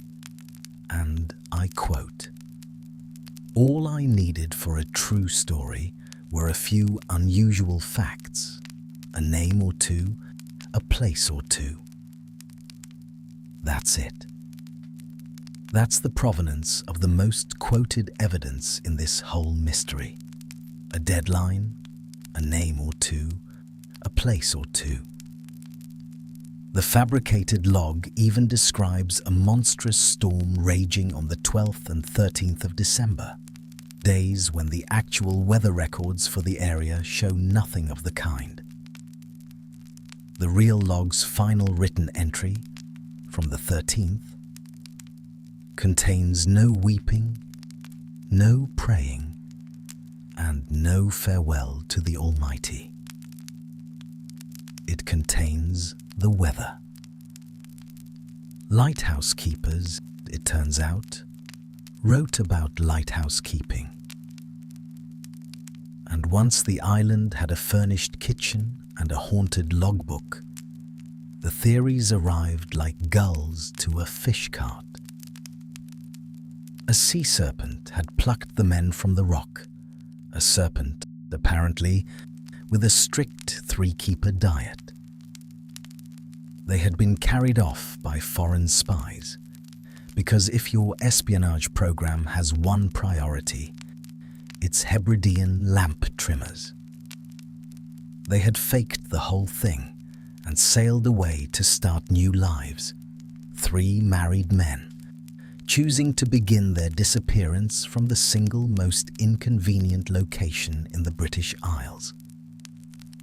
The island's little people had turned them into birds.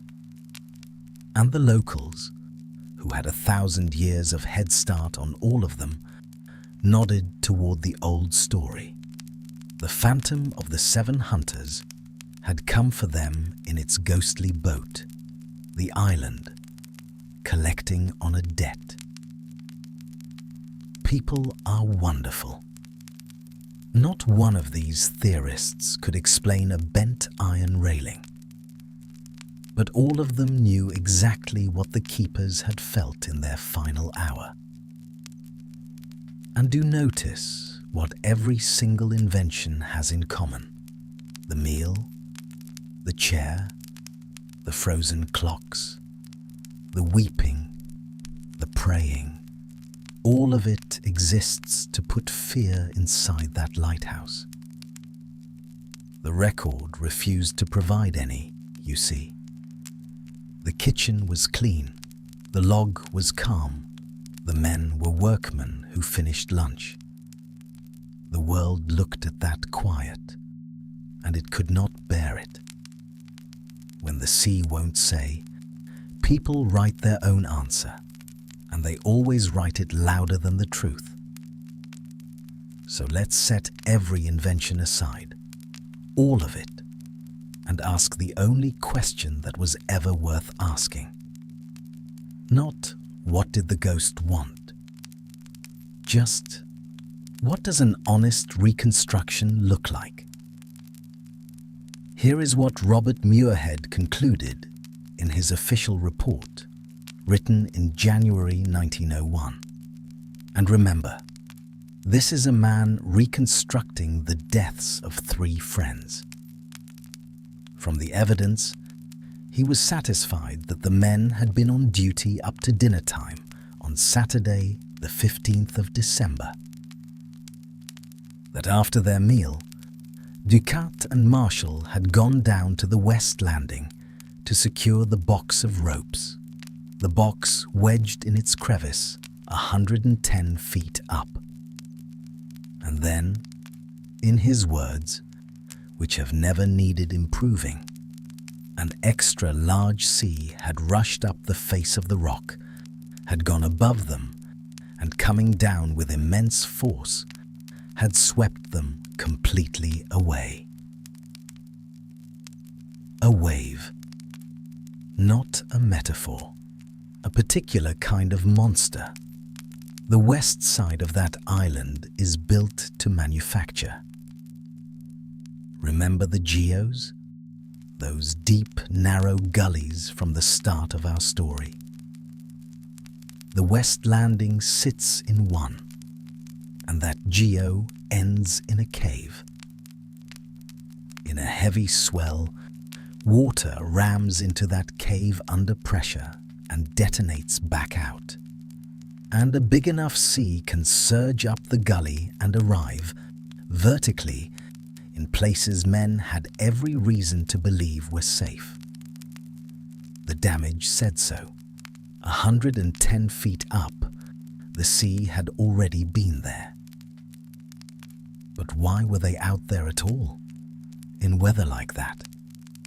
Well, remember Thomas Marshall's 5 shillings. He had been fined once before, when a gale took the station's gear on his watch. 5 shillings for lost ropes.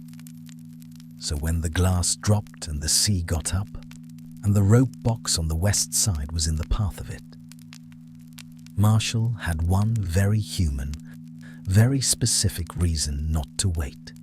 He was not going to be that man twice. Ducat, the principal, went with him. You don't send one man down a wet cliff. And MacArthur stayed behind, because the iron rule said the light is never left alone.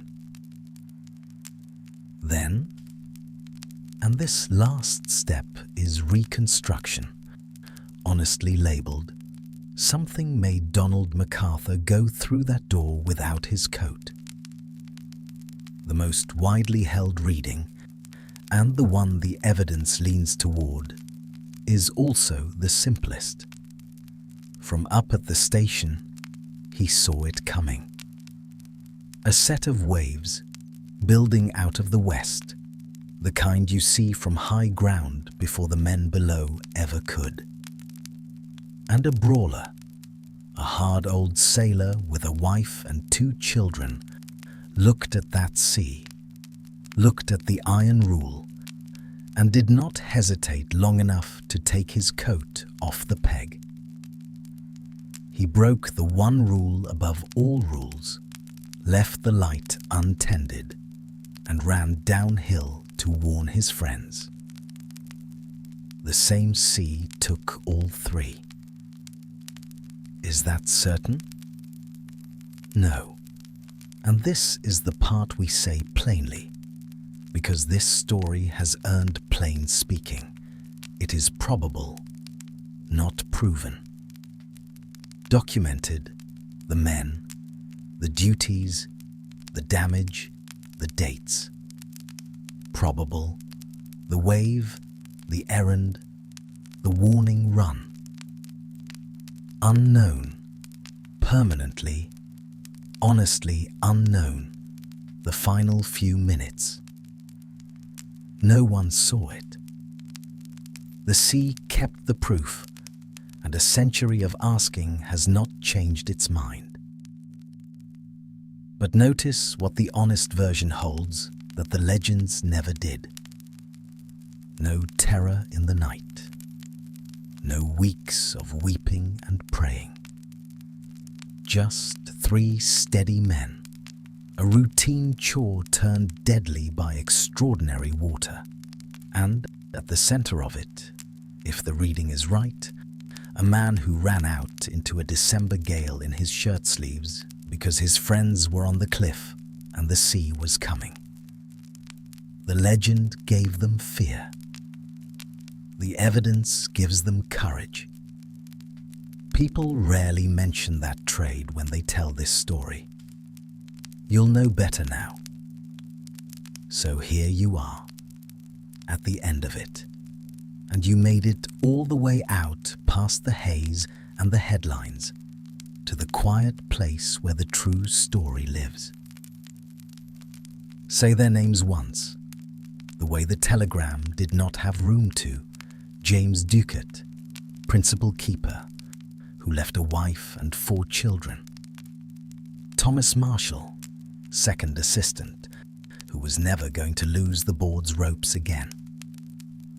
Donald MacArthur, the occasional keeper, the stand-in, the man who wasn't supposed to be there, and whose coat still hung on its peg because, at the last moment of choosing, other people mattered more. In the days after, Superintendent Muirhead did not send letters. He went himself to the shore station at Bresclate and called on the widows, the man who had hired their husbands, standing in their doorways in the dark of the year. And out on the rock, Joseph Moore kept the light. He was, the report says, very nervous. He had walked through that cold house alone, and some part of him stayed troubled by it, so a seaman was assigned to sit up with him through the night watches, for a week or 2, so that the man keeping the lamp would not have to keep it alone. Even there, at the bleak end of the story, you find it. Somebody noticing, somebody staying. People look after each other in the dark. They always have. It is the oldest system we have, and it is still the best one. And the light itself? The light never failed again. Keepers tended it, 3 at a time, for another 70 years, until 1971, when the lamp was automated, and the last keepers stepped off the island for good. It burns to this day, all by itself now, sweeping its beam over the 7 hunters and the empty chapel and the old iron rails, out across 20 miles of black water, for sailors who will never know the story of the men who lit it first. The sea never gave its answer. The light goes on being the answer to something better. You, meanwhile, are a very long way from that cold water. You're warm. The doors where you are can simply stay closed tonight. Nothing is asked of you before morning. No lamp is waiting on your hands. If sleep is pulling at you now, you can let it take you. That's exactly as it should be. And it's a kind of luxury, you know. Somewhere out west of everything, on a bare rock in the Atlantic, a light is sweeping around right now, faithful and unmanned, keeping the old promise on its own. The waves come up the Geo on the west side, the same as they always did. The stone remembers the railway and the chapel and the 3 men. The sea keeps what it keeps.